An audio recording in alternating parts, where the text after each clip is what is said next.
Oh man, I'm going to piss off some people.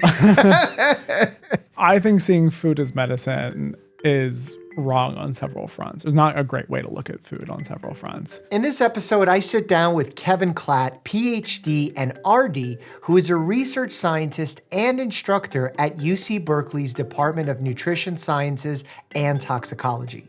He's earned his PhD in molecular nutrition from Cornell University and completed his dietetic internship at the National Institutes of Health Clinical Center.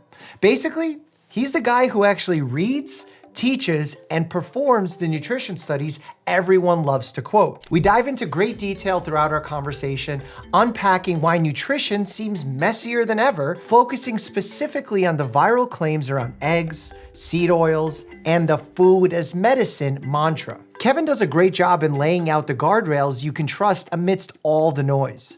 What I'd like for you to pay special attention to is how he answers my complex questions. He rarely gives a simple soundbite answer like your typical podcast bro guest. Instead, he focuses on the nuance to make sure you're getting the most accurate and unbiased information. That's what experts are supposed to be doing. Anyway, I hope you learn as much as I did throughout this conversation. Please welcome Dr. Kevin Klatt to the Checkup podcast. Nutrition. Yeah. It's become a bit of a buzzword. Least controversial topic. Yep. Right? Like most people agree nutrition is important. Yeah. But they agree for vastly different reasons. Yeah. Participate in vastly different food camps. It used to be left, now it's right, then it's left, then it's right. I think the field of nutrition is the most confusing it's ever been. You're an expert in the field. Ostensibly, yeah. Although people don't like the word expert I was anymore. going to say, don't call me that. But unlike most podcasters these days, or health gurus, or health podcast guests, you truly are an expert because you've actually put in the time to do the research, to understand what is being said, to understand when someone quotes a research article, what was studied, what was missed, where the limitations are. What's your gut take on the field of nutrition right now, if you were to give a banner for it? Oh my goodness. I mean, the field of nutrition, I feel like is often very separate from like the popular understanding of nutrition. Like we have an NIH nutrition roadmap that was released a couple of years ago that heavily embraces like precision nutrition, understanding inter-individual variability, understanding more about food composition, how it affects health, both in the long-term and chronic disease, and then in the short term, like how in the hospital do we feed patients better to improve outcomes. I think the popular conception of nutrition is very much what we would think of as like nutrition and chronic disease. So I always, people are like, nutrition doesn't know anything is like a very common perception. And I'm like, well, we know all the essential nutrients and like we do have like great, very evidence-based like program, like supplementation, feeding programs and things in global health and a lot of implementation science there. There's a lot we do know in nutrition, but there is just this, I think the methods in nutrition always leave a little bit of uncertainty more than you'd get with like, drug trials and these sorts of things. In how does what I'm eating now affect something that's happening 20 years down the road? There's long latency periods to chronic diseases before they manifest for the most part. And so, nutrition, I think there's a lot that gets lost in translation. There's a lot of people, I became a dietitian and did my PhD in nutrition, not because I didn't want to write prescriptions. But then I think the public is always looking for a prescription of like how many milligrams of this and how many servings of this, are eggs good or bad? And it's all like a yes, no thing. And I think anytime your question doesn't have a definitive answer, like it's gonna forever fuel a media cycle and people putting out information about it. That seems contrasting to whatever official dietary guidance is, and it's a never-ending loop. And so sometimes the questions aren't, I think, adequate. Things like, are eggs good or bad? That's always in the media. And that, like, there's so many first principles in nutrition science that I think are violated by that question on its own. Like in nutrition, I always take these questions and turn them into a study design. And you have to ask, like, if you're going to do a trial of like, are eggs good or bad? You immediately have to ask, like, well, what are people eating instead of the eggs? And so, like, are eggs good or bad are going to immediately be a relativistic answer of like, are eggs good or bad relative to lentils or to red meat? And like there's an infinite number of these trials that you could do that I think gets at like a major issue in nutrition. We don't have a placebo in our trials. And so you have essentially infinite pairwise comparisons across foods. And nutrition is inherently interested in the dose response relationship. You know, like in pharma studies, you're trying to do all of your pharmacokinetics early on to optimize for the dose that's going to like lower your target and then not have side effects. In nutrition, we care about high, medium, and low and everything in between there. And so you can imagine, you know, this egg question. You've got now infinite comparators across many different doses, and you can quickly come to a 65-arm trial that's never going to happen. And so like, and even then, like that would only be certain for the population that you studied it within. Are they high risk at baseline? Are they going to be somebody who's like a hyper responder to dietary cholesterol and their blood cholesterol levels? There's all these like effect modifiers, and but that I think illustrates like the questions that we're asking sometimes are not the right ones, both in the literature and then also kind of in the public sphere. So will we never know, are eggs good or bad? I think the question is like, it's like, are eggs good or bad for who? I mean, eggs are like nutrient dense foods that I think, I'm not here to endorse any food in particular, but like the impact of them of dietary cholesterol, like on LDL cholesterol, is like quite small. And I think, if you're somebody who's at elevated risk, you might be counseled to consume less. And if you're somebody who's not, like the general population data largely doesn't implicate them as like at least anywhere near the top of like nutritional priorities anybody should be coming up with. And they're important sources of nutrients that are like, I did my PhD in choline, which eggs are uniquely a rich source of, and that's quite important during pregnancy. And so I think we lose some of the nuance of like nutrient needs and optimal food patterns and things vary a bit across the lifespan and with different reproductive states, for example. See, I find you as an expert being at a tremendous disadvantage here, because if I ask that question to a carnivore diet expert, I use that term loosely there, someone who's a proponent of the carnivore diet, someone who's a podcast host, they'll give you a very short and simple answer that doesn't have any of the nuance that you introduced. Yeah. And to the general public, that feels like they're telling the truth, but almost like as if you as the expert won't tell them the truth. Yeah. Why is that not the reality?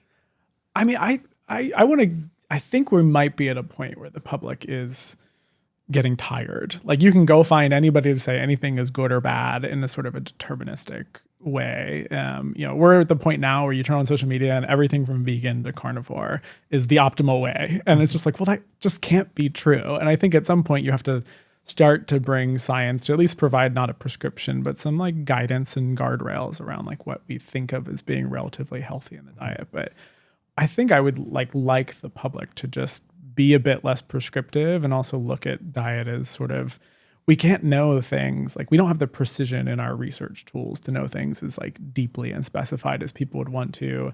And I think the general guardrails essentially is what nutrition science is going to provide you, and like eating more fruits and vegetables, eating more legumes and nuts and seeds. And then if you have a specific problem, then like tailoring the diet around that with the help of like a dietitian or physician can like allow for the more specifics. But a lot of the hyper specification of things, I think, is just to sell you a brand or a product or whatever. Right. And so there's a huge financial incentive to be seen as like offering the way, the truth, and the light around diet, and for it to be what looks like anti-establishment quite often. And that's not to say that there's nothing wrong. Like there's a lot of official nutrition advice has a lot of flubs along the way.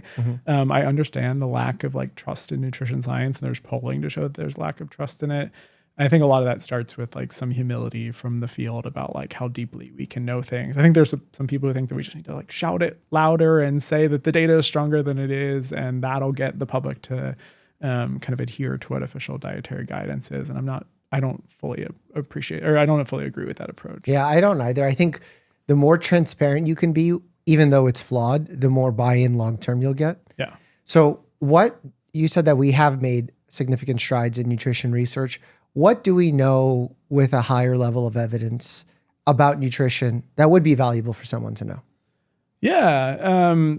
So we know the general like essential nutrients, which is great. I think we should stick, like, I always like to couch this as most people care about nutrition and chronic disease, and they're not like interested in like acute inpatient nutrition care where we have RCTs and things, but nutrition knows different things in different sectors. But in nutrition and disease kind of health outcomes, there's things like women of reproductive age should take folic acid to reduce the likelihood of having a neural tube defect. Like the evidence is pretty solid on that front, not perfect, but solid. There is a lot, early around the 1950s, 1960s, you start to get the emergence of the basic cardiometabolic disease risk factors of elevated body weight, elevated blood cholesterol, elevated blood pressure, and then sort of insulin resistance and blood glucose diabetes sort of emerge beyond that. And so there are a lot of controlled feeding trials where we can, in the short-term setting, manipulate the diet under very controlled, like everything weighed on a gram scale to the 0.1 gram precision, for anywhere from like 2 weeks to sometimes you definitely get longer than that for sure, like out past 6 weeks. Some controlling the diet up for like up to 12 weeks, where we know that changing the diet composition, particularly the fat composition, can influence blood cholesterol levels. Changing sodium can influence blood pressure levels, same with potassium. And then we know a lot about dietary fat composition and blood lipids, basically, because they're like a major risk factor that change independent of weight. So just changing the composition of the diet has a pretty substantial effect on lowering total and LDL cholesterol.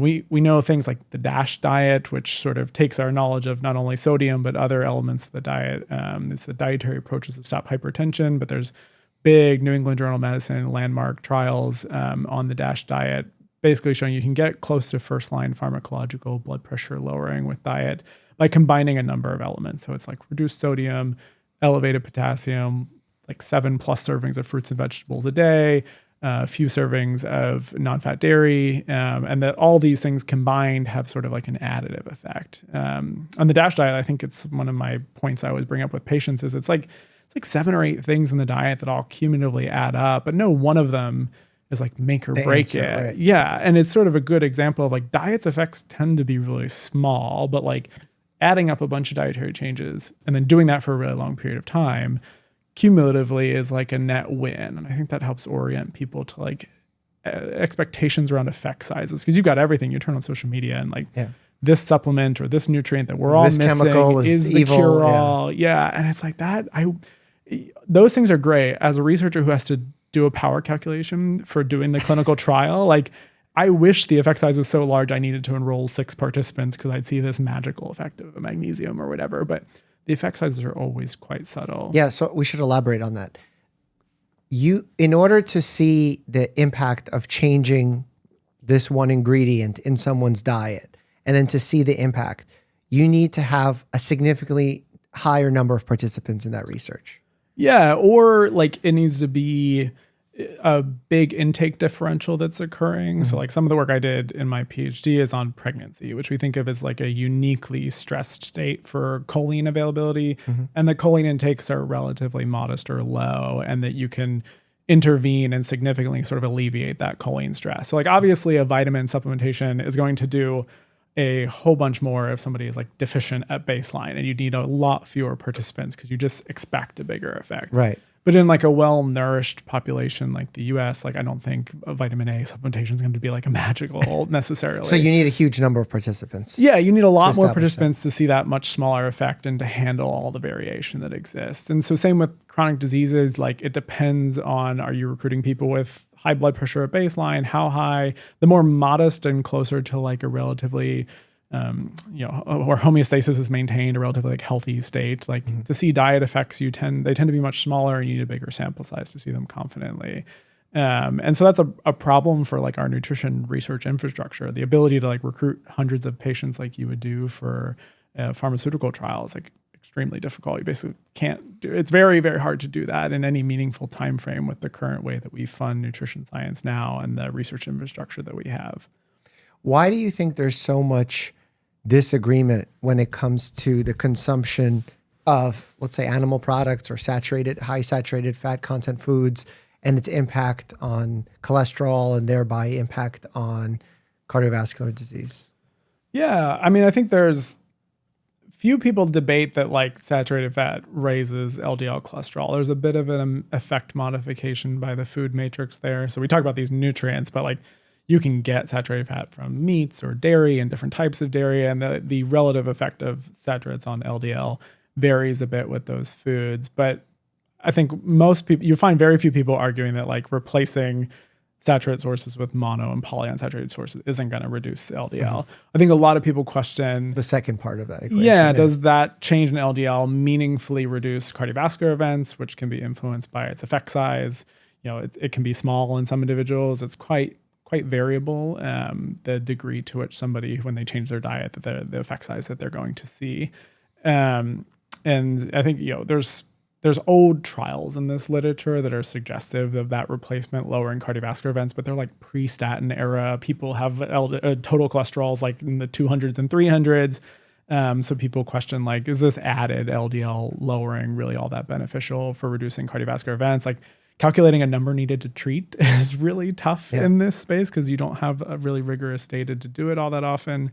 And then there's always concerns that just because LDL is lowering, I think medicine, there's a lot of hard learned lessons that you can see the biomarker go down in the direction that you want it to, but there's like an off target effect. And so there's always concerns that, like, particularly we're in the era of everyone thinks seed oils are toxic. And so current recommendations are to replace saturates with more omega-6 rich polyunsaturated vegetable oils, particularly high in linoleic acid, but we recommend a mix of omega-3s and omega-6s. And those, you know, there's a concern that, you know, you might see LDL lowering, but those might have an independent bad effect. And so that's always, you see that for the past 40 years in guidelines, that people don't really recommend more than 10% of total calories coming from PUFA because of theoretical concerns of harm. And there's just not populations that are eating much higher than that you can go and observe that they're totally fine. So the recommendations are slightly more cautious. But yeah, you don't have huge blockbuster trials that say, like, we swapped saturates for PUFAs across a dose response range across these diverse populations and it lowered cardiovascular events in all of them. Like, that's really, really high bar for the field to reach. So we know, I think, relatively confidently that saturates being replaced by PUFAs lowers LDL. We don't see a strong evidence of harm in any marker that you look at. There's a little bit of added improvement in blood glucose and insulin for that, and liver fat, and you can see this in these small trials that the field has strung together. And then you have epidemiological data, so like the observational evidence where you give out people either food frequency questionnaires or in some of it there's 24-hour dietary recalls, but it's mostly food frequency questionnaires. And those you can estimate how much energy you're getting from saturated fat versus polyunsaturated fat and do kind of replacement modeling algorithms that sort of mirror what's happening in the RCTs. And you can see a similar, often, like it's a very analogous, you see a reduction in LDL in the control trials, you see often a reduction in cardiovascular events in most of the epidemiology. And that's sort of the two strongest types of evidence nutrition is going to put forth. There's a little bit of primate data that's going to show that replacement of saturates with PUFAs also lowers cholesterol and reduces atherosclerosis size. But yeah, you have all these individual lines of evidence that have, like, they're impactful, but they're not like a smoking gun sort of thing. So finding trial data where people have reduced saturated fats, replaced them with PUFAs, and actually followed people to have cardiovascular events. There are older trials that did this. They typically relied upon more captive populations where you had control of the diet already. And so the mental hospitals were big ones. You had like the LA veteran study is one example where veterans used to be housed and the diet was controlled. So anywhere where somebody was institutionalized and the diet was being controlled, you could do some interventions, and people did that back mostly in like the 60s. And they just, by modern trial standards, weren't always the best. A lot of times they changed the intervention diet, but didn't really do anything to the control. And so they're like slightly imbalanced. A lot of them are done during the era of trans fats being in the food supply. And so they lowered the intervention group. There's endless debates in the field about this, where the intervention group, sometimes the intervention reduced saturates at the same time it reduced trans fats. And so people, when they like replace it with PUFA, and so people are like, you've overinflated the benefits of replacing saturated fats because you also lowered trans at the same time. And then you have other intervention studies that intervened with high PUFA diets, but they used a margarine that probably had some trans fats. And so they're like, maybe you didn't see the mortality benefit because you just did a trans fat intervention at the same time you did a POOF intervention. So there are these endless debates from that really limited literature base. You'll see like the American Heart Association has a position statement on this where they use like 4 core trials that they rely upon. 3 of them are adequately randomized. And, they point to like what we would expect, that mostly soybean oil replacing saturated fat sources in the diet, lower cardiovascular events. It's like a composite of all cardiovascular events, which a lot of the evidence-based medicine people don't like composite endpoints. They want to break it out by individual event type. And again, there's these limitations that I mentioned around. And the timeline of it all, right? Over what period of time is this? Well, they're like usually like 4 to 4. They're over 2 years long was the inclusion criteria the American Heart Association relied upon. But those trials, they're just, I look at them as being like, they don't point to like a strong signal for harm, but they are not gold standard necessarily. So it would be amazing if we as a society had like, people who could basically just be like live-in paid research participants, 5 years living in some capacity long-term where we can control their diet. But that's so hard to do. Can we take the data that we've gotten from statins, their effect on impacting LDL cholesterol and in general, the cholesterol profile, seeing the reduction in the ASCVD risk score and events, and then say, well, if we're seeing these substitutions in certain fats lower the LDL cholesterol and the cholesterol profile, shouldn't we expect to see the same, or is not as simple as that? I think that's one supporting line of evidence, but it's not a direct one-to-one. So all drugs lower LDL, like there's many drugs out there. They lower it through different mechanisms. We don't even 100% know the mechanisms by which dietary fat composition changes lower LDL.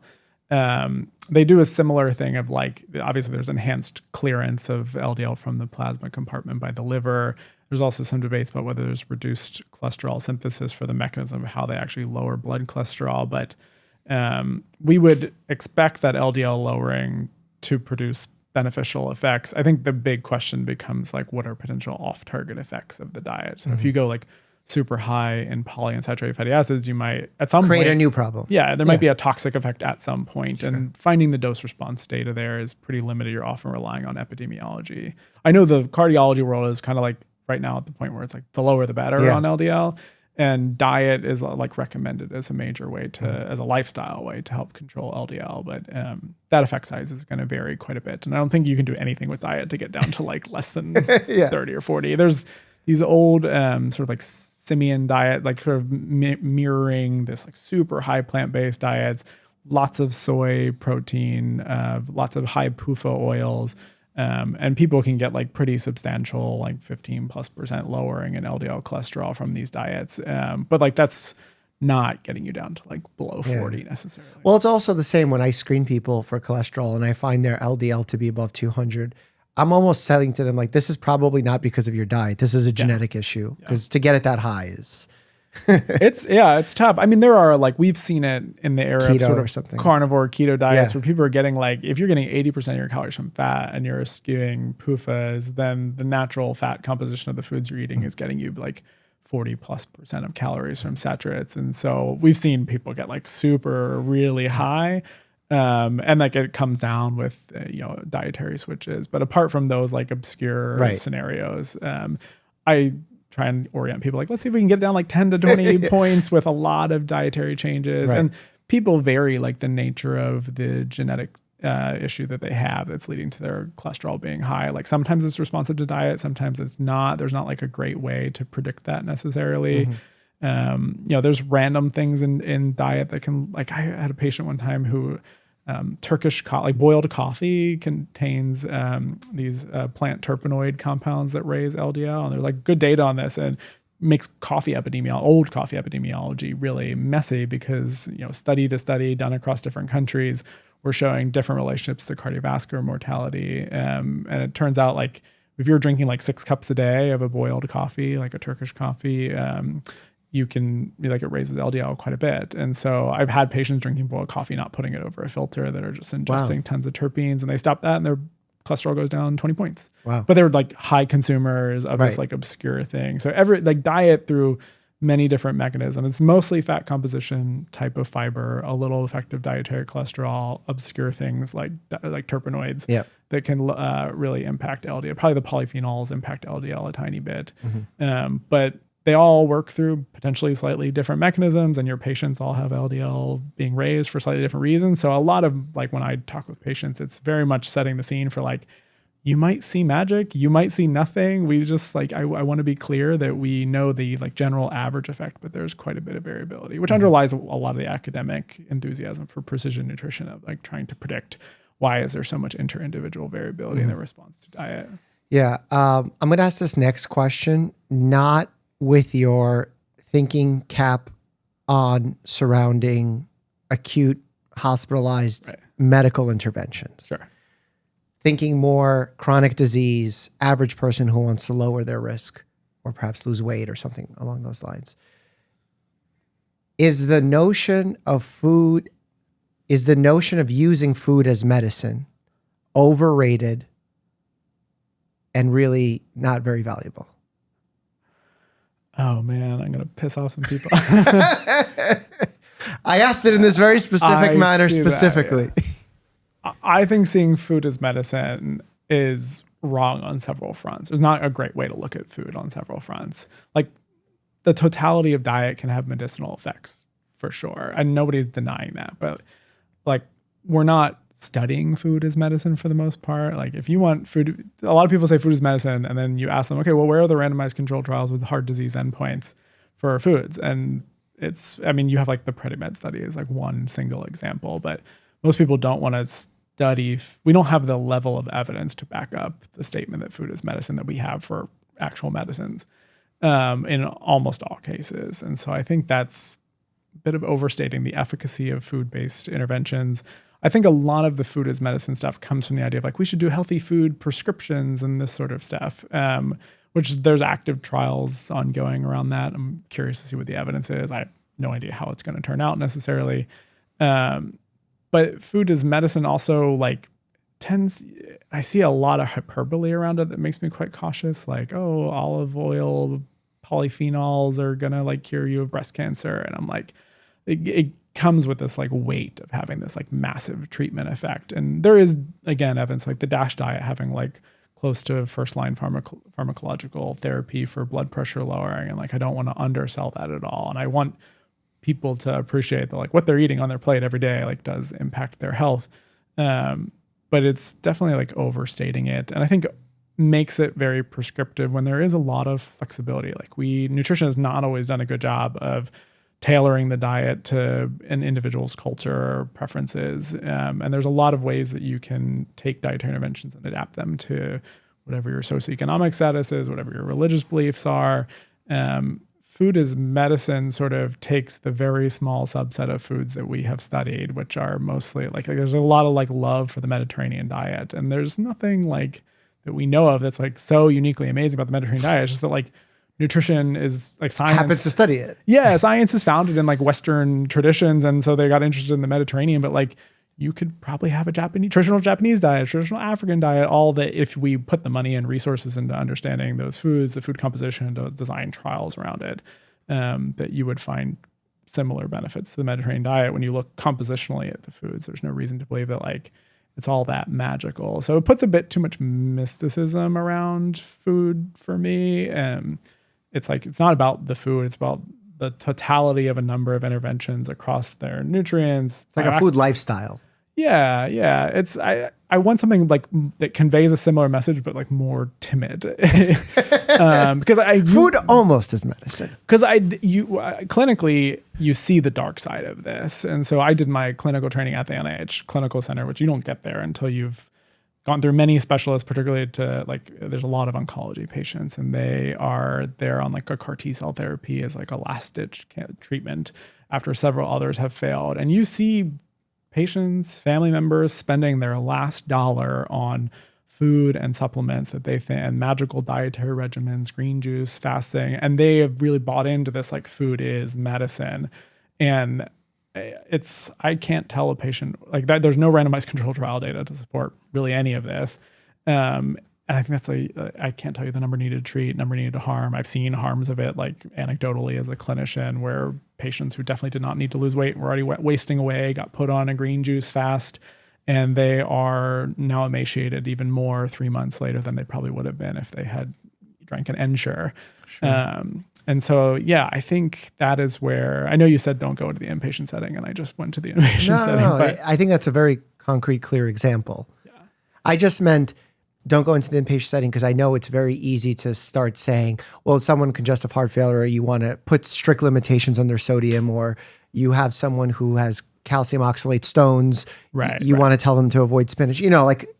There are some times where because we just did a video with a famous chef where I presented a case to him and he had to guess, I guess, because he's not a doctor or anything, what the presentation was and what the treatment would be with his cooking. So we used food as medicine there. Oh, nice. Okay. But I presented him a pirate story who had scurvy and he created a citrusy meal, or a celiac patient where he took out, used specific noodles that didn't have wheat in them.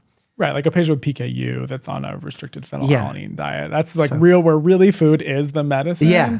I think there's food has beneficial effects for health, but this is where I worry about calling it medicine. I think if you go ask dietitians who work in different areas, inpatient dietitians love to say food is medicine, but they mean the Ensure that is preventing the malnutrition in the patient is the medicine.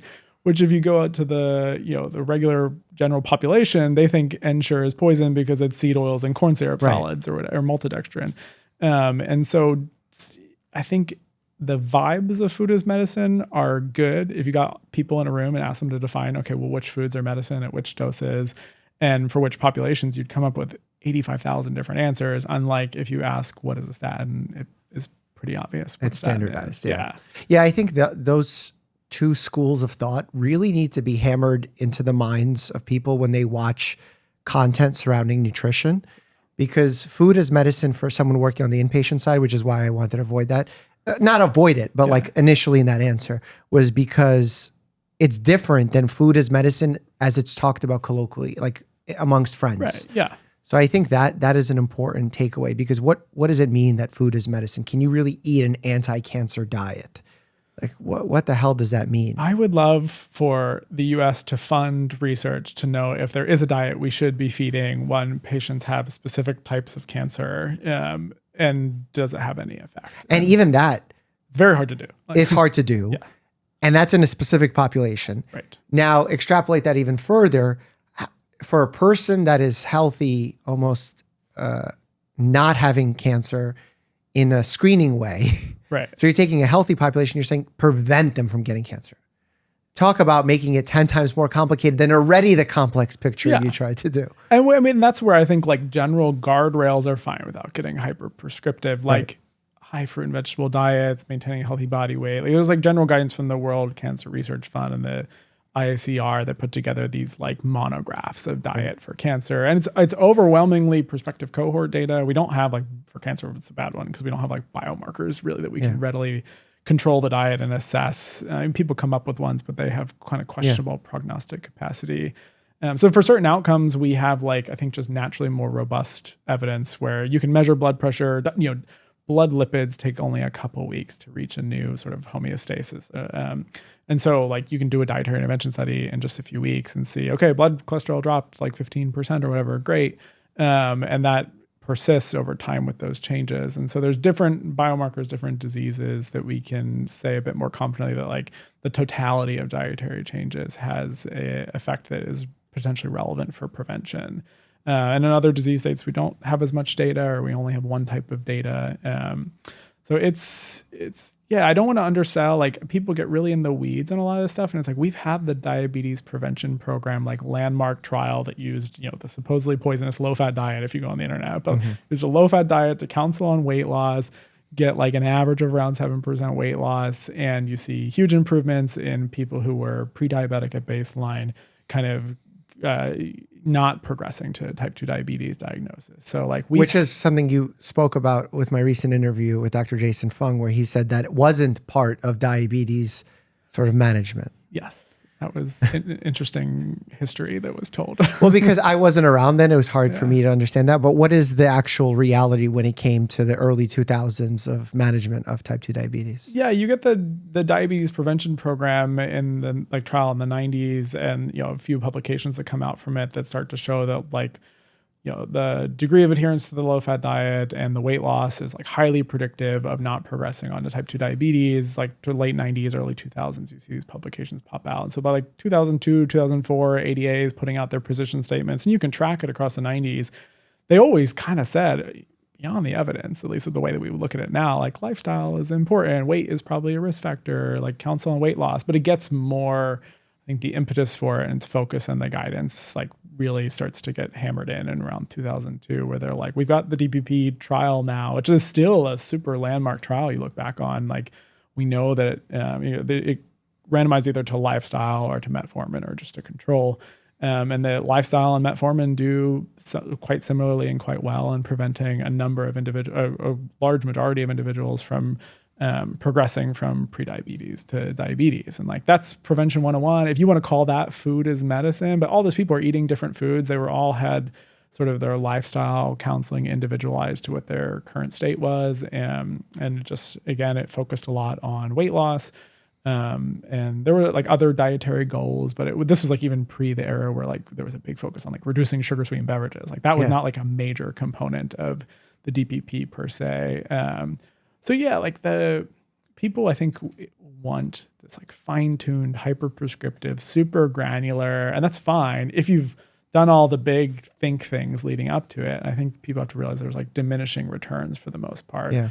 And maybe you individually will benefit a ton from this supplement. That's great. And I'm not here trying to gaslight you if you think something does something amazing. But for the population at large, the tools of nutrition research can at best, for the most part, give you some of the broader guardrails that you should be following. And then it's, takes more and more trialing N of 1 type stuff if you want to fine tune the details later on. And then you should be seeing a medical professional if you have very specific issues or concerns. Yeah. Yeah. This is where doctors take a lot of smack talk, where they say doctors don't know anything about nutrition, or my doctor has never talked to me about nutrition. And I'll talk to a patient and I'll give the general guardrails about increasing fruit and vegetable intake, lean cuts of meat if they do consume meat, just some very basic things, trying to get some fish into the diet to get omega-3s. And then people say, well, it sounds like you're just telling me to eat in moderation. And I'm like, I kind of am. Yeah.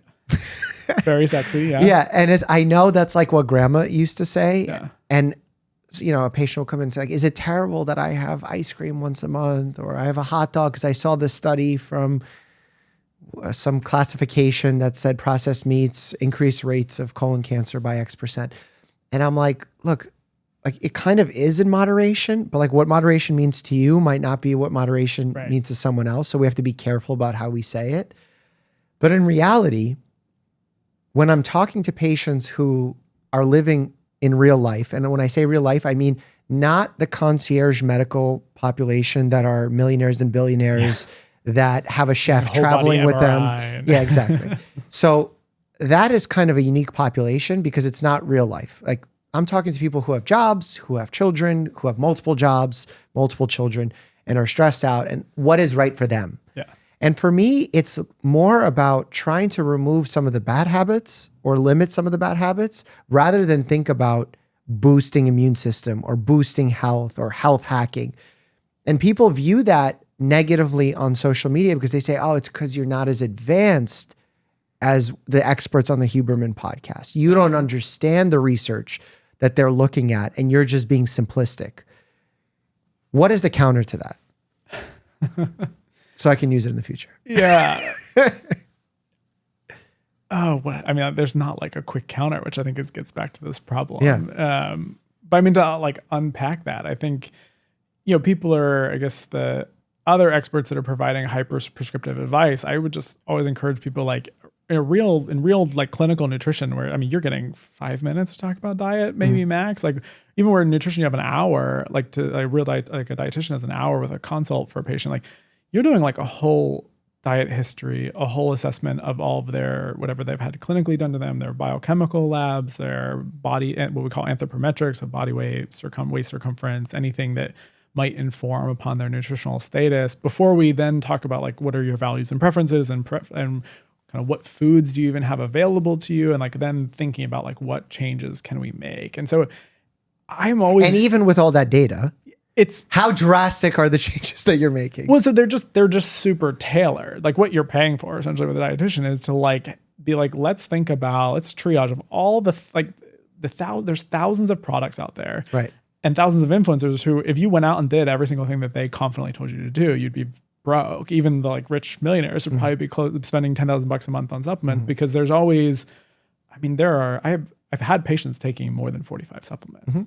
And like, that is not an upper limit by any means. And so if you actually want to like figure out, well, what is the most likely to benefit me? It takes a pretty detailed assessment and then really tailored to you as the individual. And that's what I think you should want out of it. Somebody who at baseline is cookie cutter saying, take 250 milligrams of magnesium, take 200 milligrams of turmeric, 95% curcuminoids or whatever that they're going to say, like over and over to every single person. That's not, it might seem hyper specific, but it's the least individualized thing as possible. It's just as generic to me as the general guidelines. I agree, but this is how people get tricked. And I see this in the real world play out a lot.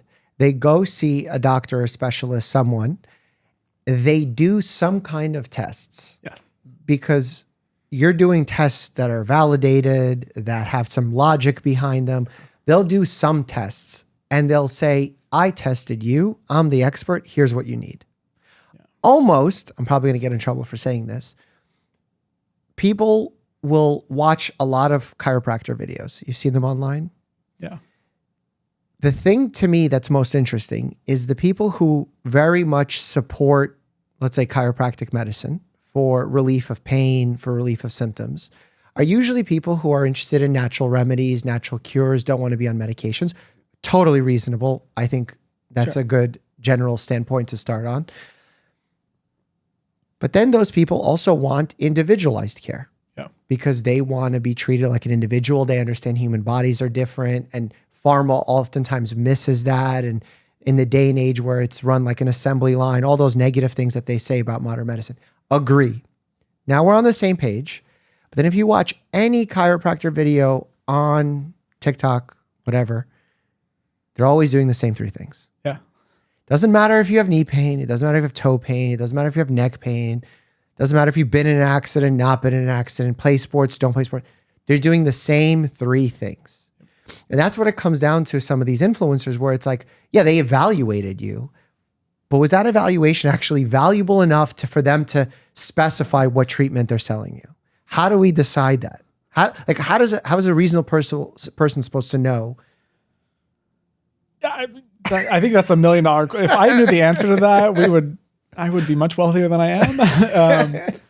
I mean, the nutrition world has 8 million versions of that, where it's like everybody's got a gut reset program, and they've got in nutrition, like laboratory testing, it's so hyper context and specific that like sometimes a plasma nutrient level does or doesn't inform, and it depends upon your state and all these sorts of things that like I, as a PhD trained dietitian, need to like, I'm like, I know what the DRI said, I know the validation data, but you can go out. I've had patients come to me with IgG food sensitivity testing, a SpectraCell micronutrient lab from white blood cells, like all these things that are being used by other practitioners to like guide their diet. And I think it just kind of hooks people in for longer because you do the baseline test and then you do a follow-up test and then you make tweaks. And then when things don't move in the right direction, you do another change. And like it hooks people in for a much longer consultation with that practitioner, which helps them build up rapport. And I get a lot of patients who are 5 years in having tried various of these practitioners and are just frustrated and tired of people selling them like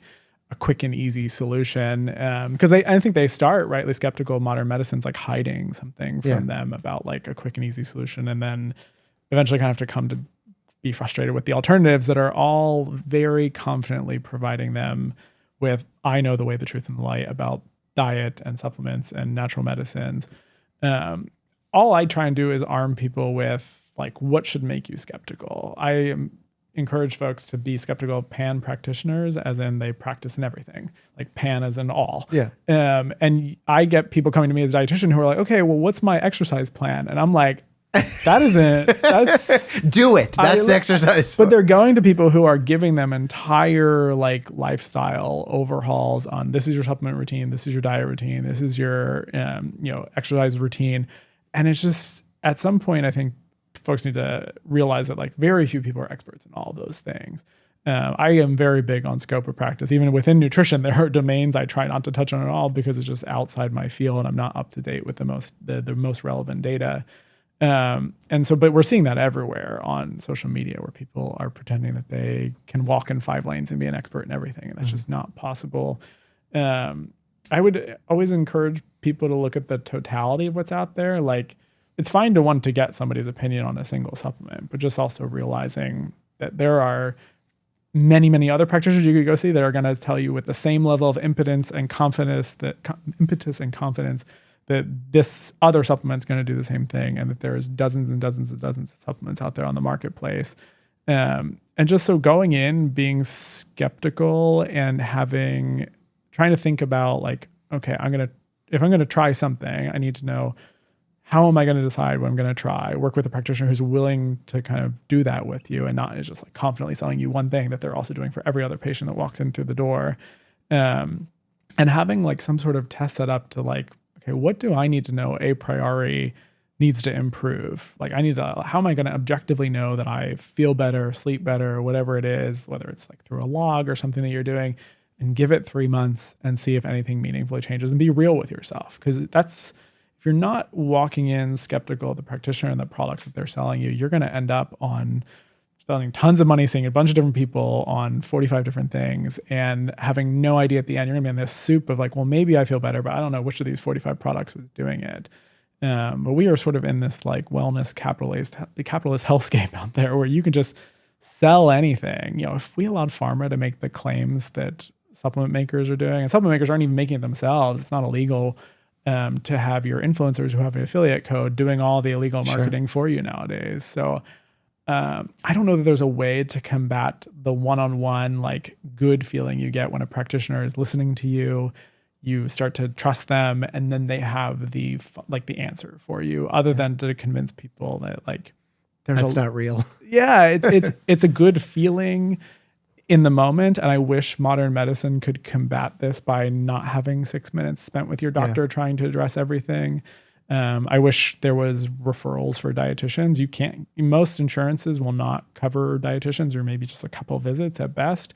A lot of times you have to have type 2 diabetes or chronic kidney disease. Mm-hmm. But like we as practitioners, I think we get the 30 minutes to an hour to sit and develop a rapport and trust and individualize with patients. But a lot of people are looking to their doctors who have 6 minutes to cover their entire everything clinically that they need to cover to somehow cover nutrition. It's an impossible task that until things change and you can actually go see a nutrition practitioner and it's accessible and affordable to people, I think it's a big losing battle for folks.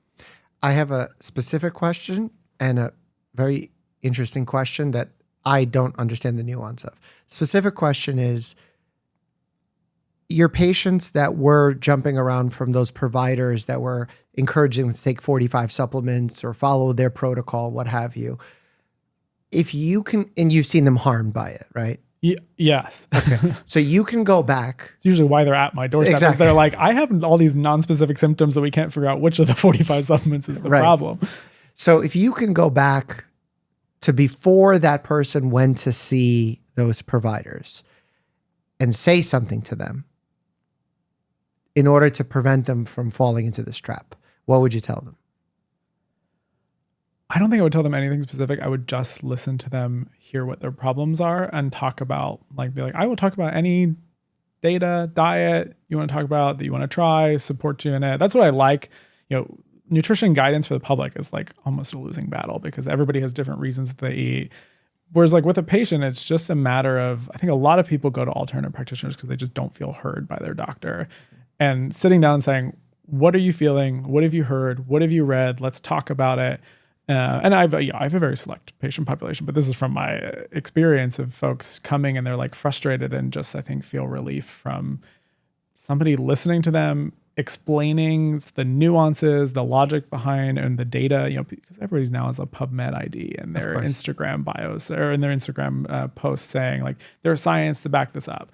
Taking a little bit of time to walk through, well, this is what the science said. This is where there's uncertainty in it, where there's not uncertainty in it, and what it might suggest, and doing that for all the things that they're hearing about just to make them feel empowered and know going in whether something is likely to work or likely to not, and they can call it quits in 3 months if they don't like it, I think is most of the solution here is just listening to patients. Listening to patients and helping them feel empowered in a situation where when you turn on Instagram, it's like the least empowering thing in the world. You have dozens of people who are telling you that you can take control of your life, and they all have different solutions for it. Again, vegan to carnivore, and that puts this pressure on to patients. And I think people feel it more and more, that there's just pressure on the general population that like they have to put in the work to try out everything. And then when they fail, when it doesn't address their symptoms, like they feel like they've failed somehow. And the next person in line is going to tell them, well, it's because you did this diet and you should have been doing this diet. And then it's on them to, again, undertake a new diet. And so it's this perfect cycle where you keep spending money and it's always your fault when things don't work out. Mm-hmm. And I think kind of flipping the script on that and just being like, I will tell you the uncertainties in the data, which there are a lot, mm-hmm. and we can come to like a you and me together, and hopefully led by you as the patient, like what you want to do, what you want to try out, how we're going to think about setting up some sort of a protocol, essentially, for whether this is going to help your symptoms or not. But going in clear-headed, where I'm never going to lie to a patient and be like, yeah, every single person needs 300 milligrams of magnesium and your sleep will be like massively improved. I'm like, because the data just isn't there for that, despite it being repeated across all of social media a lot. And I think you need to have people who are also ready to hear that. There are people who are like very much in the true believers of specific things, and that's totally fine. Everybody's diet has always, you go back for thousands of years, and every culture has beliefs about diets. There's a ritualistic element of it that almost fulfills like a religious thing. And I think that's, for the most part, good until you start getting people with like xanthomas from their carnivore diet. And you're like, okay, it's gone a little bit too far. But I think autonomy and choice around food is something that we should promote and use the science as a guardrail to nudge people in directions that we think are helpful, and then just be honest about when there's not data for stuff. But that is something that does not make you a lot of money as a practitioner, I can tell you. Yes. And tying to not making a lot of money, it's hard to get that information out because the algorithm is sharing things people instinctivly lizard brain want to click on and share. Yeah. And they're not instinctively clicking and sharing content from you saying, let food be thy medicine is not as cool outside of the hospital as you think it is. They're thinking more, I want the person who says there is a cure for what ails me. And they share that gets all the love.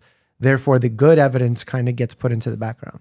Yeah. And I think it wouldn't be really like, one, all those sites are e-commerce sites at the end of the day. If you think social media is just for interaction with your friends, like everything is e-commerce nowadays. They're all trying to sell you something. But like I have like weird autoimmune stuff that doesn't fit into any textbook diagnosis. And so like I have been there being like, I will buy anything that might be helpful. But I think that is like the vulnerable populations that need to be the most skeptical. And I'm saying that from my own experience of like having spent money on random stuff that I hope would be helpful. And like, sometimes you have to learn through experience of like, I tried this and then tried this and tried this. And then 5 years later, I still have the same autoimmune symptoms, maybe slightly better, but helping people set that like realistic expectations about what you're getting.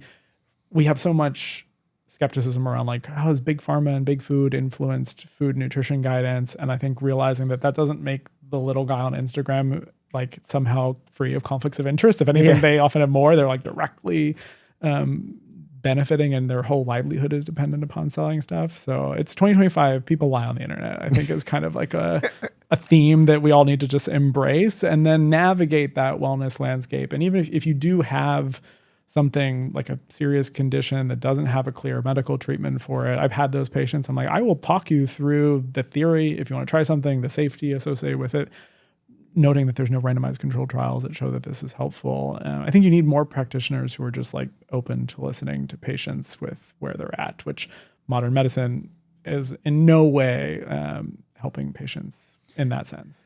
You said people lie on the internet, especially in this healthcare space. Are you comfortable naming any of your worst offenders? Or perhaps if you don't want to name names, the theories that they've put forward that have tricked the most patients of yours, or perhaps you've seen the biggest impact on. Yeah, I mean, you might have interviewed some of them on the podcast.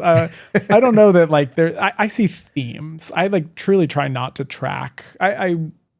What I'm most concerned with is healthcare practitioners on the internet that are like just repeating things that they've heard uncritically. Like there's a lot of both dietitians, physicians, nurse practitioners, dancing to cute TikTok videos of like, these are the 5 foods to avoid or whatever.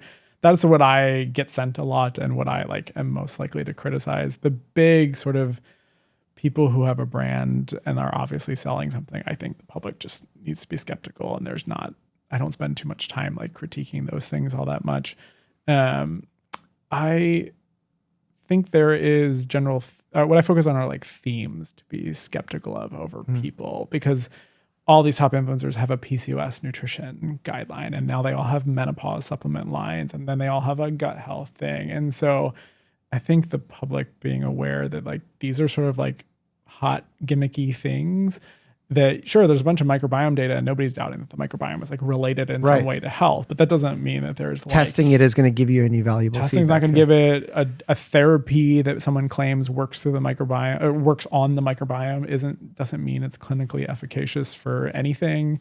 And at the end of the day, for nutrition, it always comes back to like eat a high fiber diet. That's what I find hilarious about those send-in microbiome tests. Yeah. Patients will ask me if they should do them, and I'm like, I can just give you the advice for free right now, and it's the same advice, and it'll be the same advice no matter what bacteria is in your microbiome. Yep. And if you tested it tomorrow, it would be very different. Yeah, exactly. And all those things are like 16 sRNA based for the most part. And it's like, what does that mean? See, that's above my it's how they sequence who is there essentially in your gut microbes. But it tells you like the relative abundance of specific bacterial species essentially. Like it doesn't capture fungi and viruses even. So it's not even getting all the microbiota there. It doesn't tell you what genes they have, so you need whole genome sequencing to do that. And then it doesn't tell you about their function, which you can start to get at from looking at their transcriptome or at their metabolome. And so there are like many different metrics you can lay out for the microbiome, but knowing the relative abundance of which bacterial species are there versus not is like minimally informative. Like it was hot early on as an early microbiome method, but like a lot of like top researchers in the field who all are saying, we don't know the best probiotics, we don't know the best diet to individualize around your microbiome, don't buy these tests. They're like not even using these things in research because it's not as advanced as it needs to be, nearly as much as they were, because they were relying on it early. But there's a lot of gimmicks out there, things that are like, I think people want the feeling of being on the cutting edge.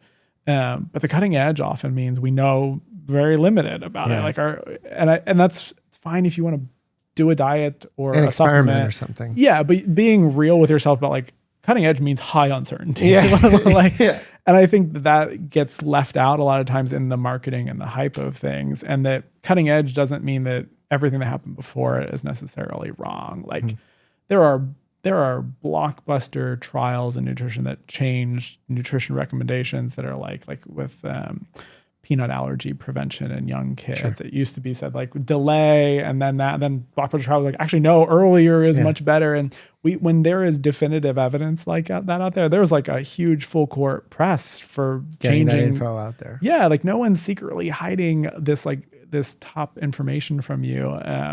Again, like in chronic disease kind of stuff where it gets uncertain, I think often you'll see people overstating the relative confidence we have in the data. And I understand why that degrades trust, but there is not like secret blockbuster studies out there that people are hiding from you. We don't fund nutrition research seriously enough to know those answers, to have those blockbusters like things. So yeah, I don't remember where we're going with that. But No, that makes a lot of sense. If I was your patient and like we're sitting side by side like this, and I say, doctor, like this microbiome test came, or this blood test came, and they told me like if I do this, they'll be able to tailor my nutrition around that. Should I do this? I would say no. Well, I'm curious what the conversation would look like. Why would you say no? Well, I would just say like, currently no medical guidance recommends this. These tests are like have limited evidence sort of backing them up. It's just something general to that effect of like, there's not really data for it.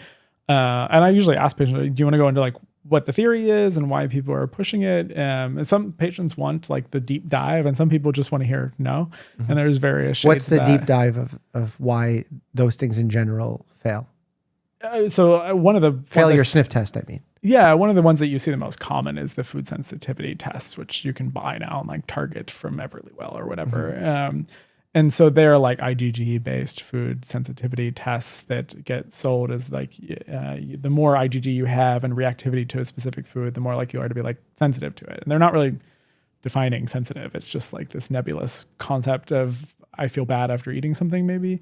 But those are like the science of IgG is just your immune system is constantly you have immune cells all along your gut, and they're interacting with food derived proteins. And it's more of IgG is like a marker of a tolerance. Like you make antibodies to foods that you've eaten recently. And so I've had patients who and I use this story a lot, like where they eat something and it scores high on their IgG test, and then they cut it out of their diet, and then they come back, and then now they get totally new foods that they're supposedly sensitive to. Like, there's not really a time at which you're not going to have high IgG to something because that's just a normal. So why are these companies? Why is Everlywell? Everlywell, yeah. Everlywell. Why are they selling this? If it's clearly disproven and doesn't work, I think there's is it hope that it might work, or there was early attempts at using it. It's for just anybody who knows about diagnostics, it's like the worst thing in the world. It has very poor sensitivity and specificity for uncovering anything. And nobody wants a diagnostic test that never gives you an answer of no. Like if you're always diagnosed with you're sensitive to something, that is like a grifter's dream and not a great sensitivity test. So yeah, I get the people are making money out of it. There is anecdotal evidence that people are saying I told me I was high on this and I cut it out.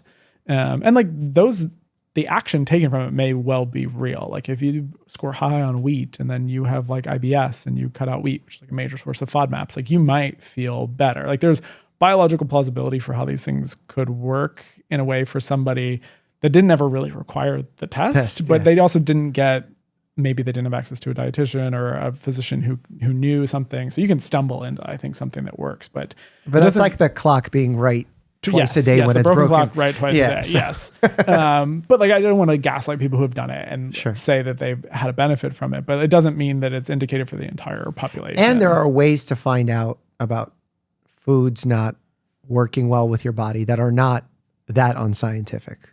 Well, yeah. I mean, the gold standard in GI clinical dietetic practice is just food logging and then symptom logging and then trying to review that after some time and then trialing elimination diets. So it's not high tech. I think it's just very sexy. But there are other diagnostic tests out there. Everyone wants to optimize around micronutrients, and so people will measure micronutrient. There's I think it's SpectraCell, but you can, and there's probably others now at this point, but I've had patients come to me with I got my micronutrient panel and all the amino acids, and it's all from their white blood cells, which white blood cells are not a validated matrix to measure any of these things and say, when you measure something in the blood, you don't really care about the blood usually. You care about how much is in a tissue and whether that nutrient is performing the function that it's supposed to perform for your health and maintaining your physiology. And so measuring the amino acid levels of white blood cell isn't really telling you about whether you have enough amino acids in your liver, but it's in your muscle tissue or your muscle. Yeah. It's implied that it's somehow useful. Yeah. I think this is something for laboratory testing in America. There's more regulations around making sure that you get the same answer twice than there is about whether that answer is meaningful. And so we have a lot of laboratory tests that I've had patients come to me with full cardiovascular risk panels, all of these cytokines and things I've never even heard of. Yeah. And I go look up the reference from the laboratory test, and it's one study shows that it slightly improved specificity and sensitivity in predicting who would have a 30-day readmission inpatient. So patients who were at risk of it, who had just had a heart attack, inpatient, whether they be readmitted 30 days later, is now being measured on somebody who's just a normal, generally healthy population. Yeah. And even in those inpatient people, your blood cholesterol and your BMI, and your blood we're more predictive. The majority of the bulk of it. And so there's no added value even in the setting it was tested. But you have to go to PubMed and understand diagnostic testing. So you're just getting it sold to you as a product. Yeah. And I think a lot of practitioners are not nearly as like a lot of alternative practitioners sell this stuff, and they're either not being skeptical or know that it sort of is a buy-in to hook people in for longer. It gives them something to do. I think patients leave always wanting to feel like this is the classic, they got like the parting gift, right? Yeah, the antibiotics antibiotic. for viruses. Yeah.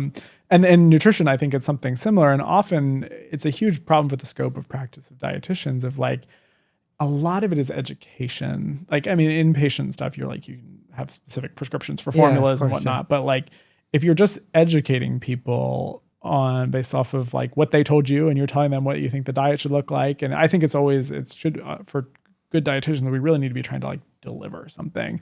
Like I try and have spreadsheets available for patients where they can see the math that I have and like just to feel like they're getting something and do like a little meal plan. I teach people how to meal plan with like a coded Excel spreadsheet if they want that.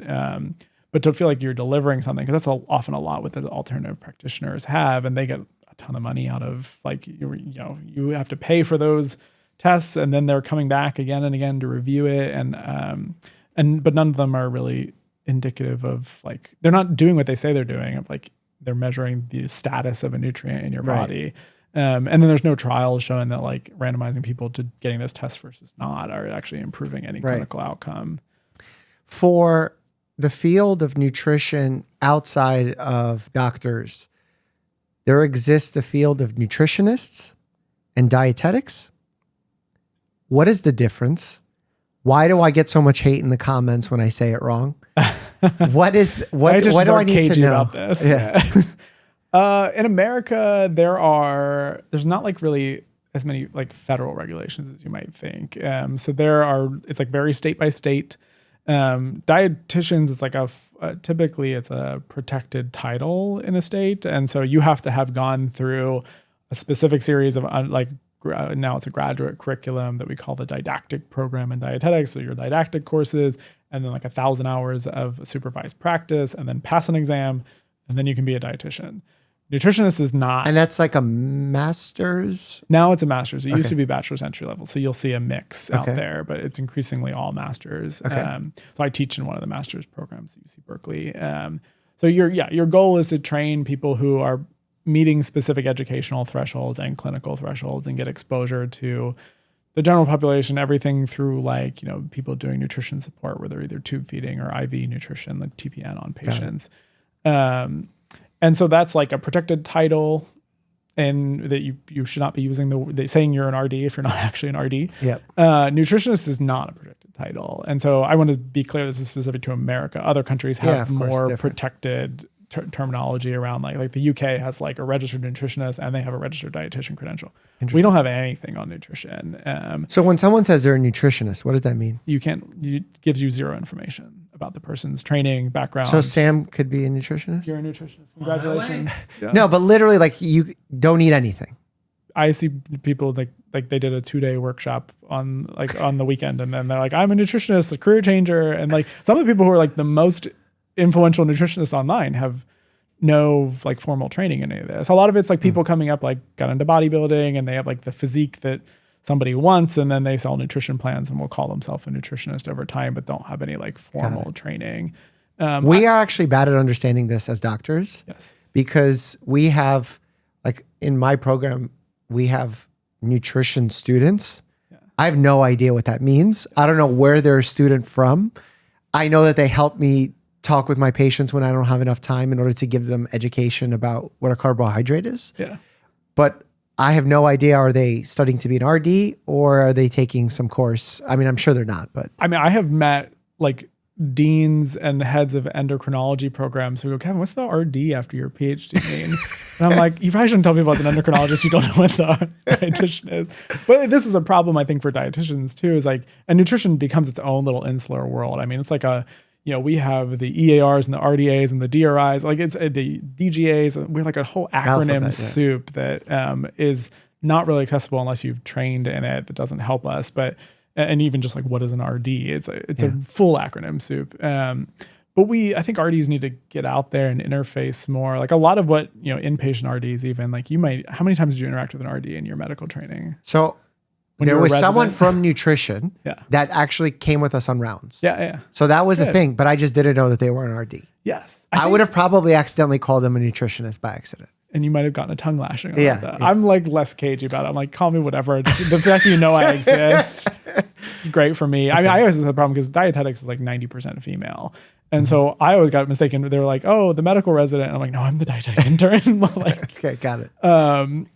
but yeah, dietitians, I think, are humble, quiet, they're fought to be recognized as like a clinical profession. There's a lot of historical sexism. And the field is 90% female for a reason. It comes out of the field of home economics.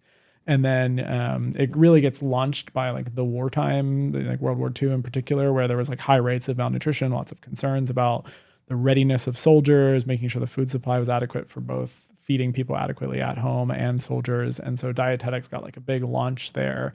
But it's, I think, struggled, back in biochemistry just was nutrition in like the 1940s. And so there was a very gendered, like, if you are interested in nutrition and you're a man, you go become a nutritional biochemist. And then if you're a woman, you go into dietetics. And a lot of like really badass women like fought that. And you see like PhD RDs at various institutions who have done great work. But I think in general, the field still struggles to like be recognized, taken as like a serious STEM major. A lot of people, like when you're an undergrad, you don't think, at least in America, you don't think like I might be pre-med or I might be pre-nursing or I might be like pre-dietetics. Like that's just I've never heard that. It's not a thing. So you have to have heard about dietetics in some way. Well, I'm glad we're giving it a commercial right now. Yeah, exactly. So should people, if they are listening to someone for nutrition advice and they find out they're a nutritionist, should they stop listening?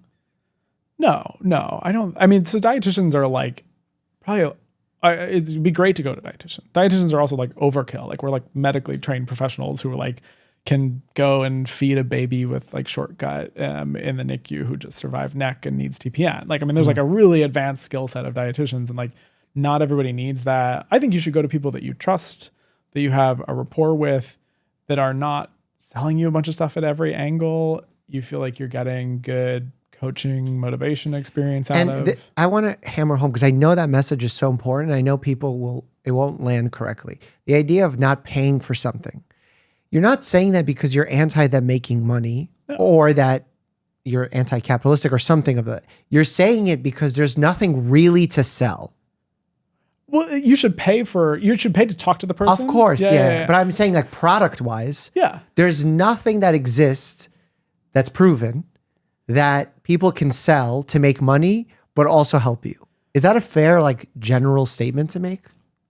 I think for the general population, yes. Yeah. Like you might run into something where it's like your diet is really low and something you have a restricted diet, you're vegan or whatever. Like they might tell you to take a B12 supplement. And that's like totally fine in general. You might not have much dairy and I might recommend like a calcium supplement. I think when it's like, this person seems to be pushing their affiliate code link on every single person that they're interacting with, that you should become a bit skeptical. But like I've had patients like I with meal planning takes a lot of time. I'm not going to do that for free. So if somebody wants to pay for like a full meal plan, that's paying for the service of the thing. But when they're selling you the products, I think, or the testing, that's when like red flags should pop up.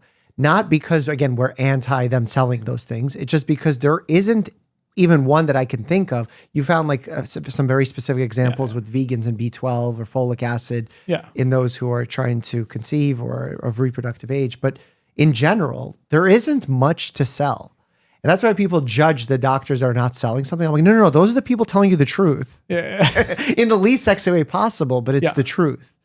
So I think that was just an important thing to call out. Yeah, no, I don't think there's anything that I would like think of every patient that I'm like, oh yeah, they needed that. Like every single one of them needed that. Like it has to be individualized, and it should be like, even in patients, unless it's like you eat 0 B12 and you need B12, like I'm medically saying do also this. Like how rare is that? Like, no, meaning rare as a specific incident of that being valuable.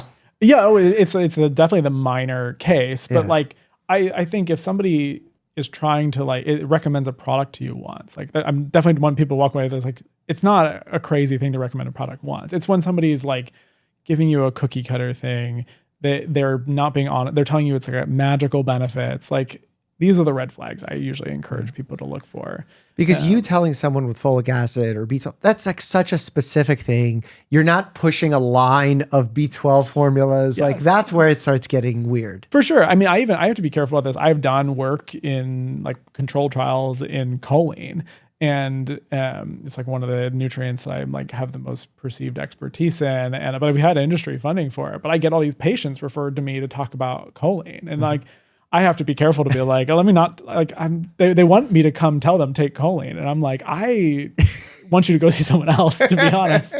So like you should work with somebody that again you trust, is clearly minimizing conflicts of interest, is not trying to like push something on you. It depends. Like pregnant women, like your practitioner probably should be saying to take a prenatal and an omega-3 because that's what's standard of care. Right. So the product of like a single product being recommended. This, I think maybe this is where like nutrition and drugs are really different. So like often patients are coming to me asking for a product. They want my take on like this specific brand of yogurt. Do I buy it or not? Yeah. And so a lot of what nutrition ends up being, you have to interface with the marketplace in a way that like is not behind a prescription pad. And so people are going to tell you about products all the time if you're talking to a dietitian or anybody in nutrition. And that alone isn't a red flag. It's if somebody's like dying on the hill of like Fage is better than Chobani. Yeah. Like those are the red flags I want people looking for a bit more of like, this feels off. They're married to this one thing. There's no flexibility for me, because outside of the PKU patient where you need to restrict phenylalanine, nutrition isn't very hyper prescriptive. And even on things where you might think it's prescriptive of like calorie counts and everything, there's so much error in our estimates. There's so much error in the amount that's in food. Like all of it is again, guardrails over prescriptions. And so, yeah, that should be the title of a book for you. Guardrails over prescription.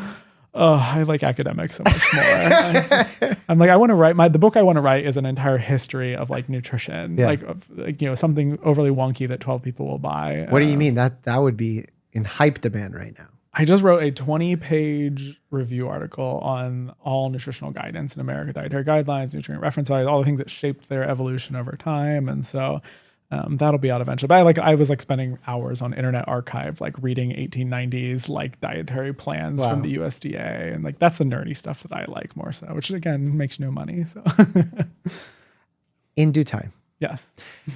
So if I'm a person that's interested in learning what I can do with my diet, I'm trying to lose weight or I'm trying to accomplish some goal, who should I see?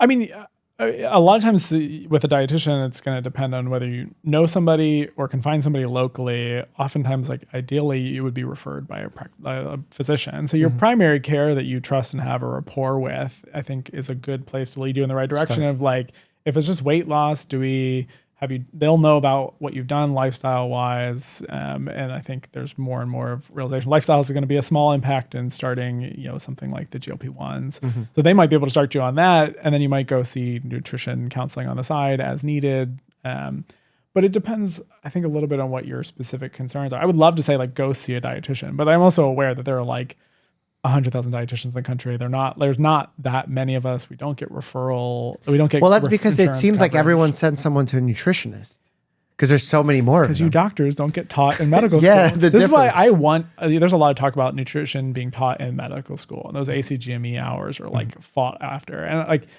the 5 hours that you guys end up getting of nutrition, I think are going to be great because you're not going to become nutrition experts in that time. But somebody will tell you at some point, like this is the difference between RD and a nutritionist. You would think so. So I did my postdoc at Baylor College of Medicine, and they already had a nutrition education for a while, and the RDs like teach it. And I know that they explain those basic differences of like, when you do run into a nutrition problem, inpatient, outpatient, wherever it is, whatever your specialty is, like this is who to refer to. And oftentimes it would be a dietitian if you want somebody who needs like a full nutrition assessment, basically. And that's not a bad place, like to, if you're going to spend $200 on the supplement for a couple months, like you might as well just talk to somebody who's going to like actually take a deep look into your diet, talk about what are some like high level goals that you want to set, maybe some swaps that would be high impact for whatever your concerns are, and just orient you to like this kind of landscape that we're focused in. But why are you skeptical when doctors say that they talk nutrition with their patients? Well, because you have like 3 minutes to do it. Yeah. And so it's always a bit of a soundbite. I mean, I, as a patient, have had doctors, like I usually hide what I do. Because otherwise I get like half of the appointment I'm paying for is talked about the nutrition element of things. But I've had patients, like doctors, like my rheumatologist was like, yeah, you should go gluten-free. And then I was like, that's like a lot of work. Like, are you going to provide me any like resources on that? And she's like, oh no, I just tell patients to do that. And I'm like, yeah, maybe don't. like there's no trial evidence for that being helpful for your, like, I get that there's anecdotal evidence of it, but I'm like, actually avoiding all gluten in the diet is like, you have to know, highly educated on all the different ingredients and whether they might be gluten containing or not. It's not just like a throwaway advice, but I think that's what happens with doctors is throwaway advice. You guys get training, like you'll touch on vitamins and stuff in your biochemistry classes and your sort of like early MS1, MS2, like didactic training. You touch on nutrition in different ways, but you never get education in food, which is the basis of nutrition. Like, you talk to doctors about like what food compositions are, how much B12 is there in different foods, like what's the fatty acid compositions of different oils. Like, this is all coursework in becoming a dietitian where you have to know the food science, you do food preparation.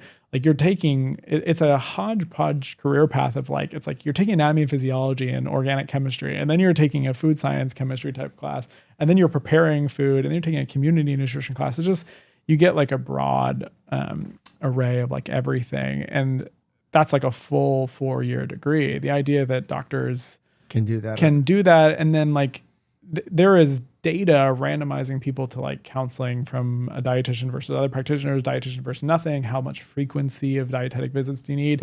And it's like typically like 6 visits a year, hour long, like, so every couple months basically coming back up. And that improves like blood lipids and blood pressure and weight, like meaningfully, but marginally. So the idea to me that like in those hour-long counseling sessions that are hyper individualized with like an assessment and follow-up, that like dietitians are producing solid but like small, not massive effects, that a doctor is like giving out a pamphlet and it's throwaway. And you have people who like, obviously like we both know Danielle Bilardo, and her patients I think do wonderfully, and she's got like tons of information for them, and she's got people really like hyped up that are hyper motivated about lifestyle. But for the most part, for the average doctor that's out there, like just a throwaway comment, like it's unlikely to do a lot of good. And I've also seen it do harm, where like people misinterpret the advice in some way, or they say, oh, this person told me I'm like, I mean, I get a scary amount of people, physicians calculating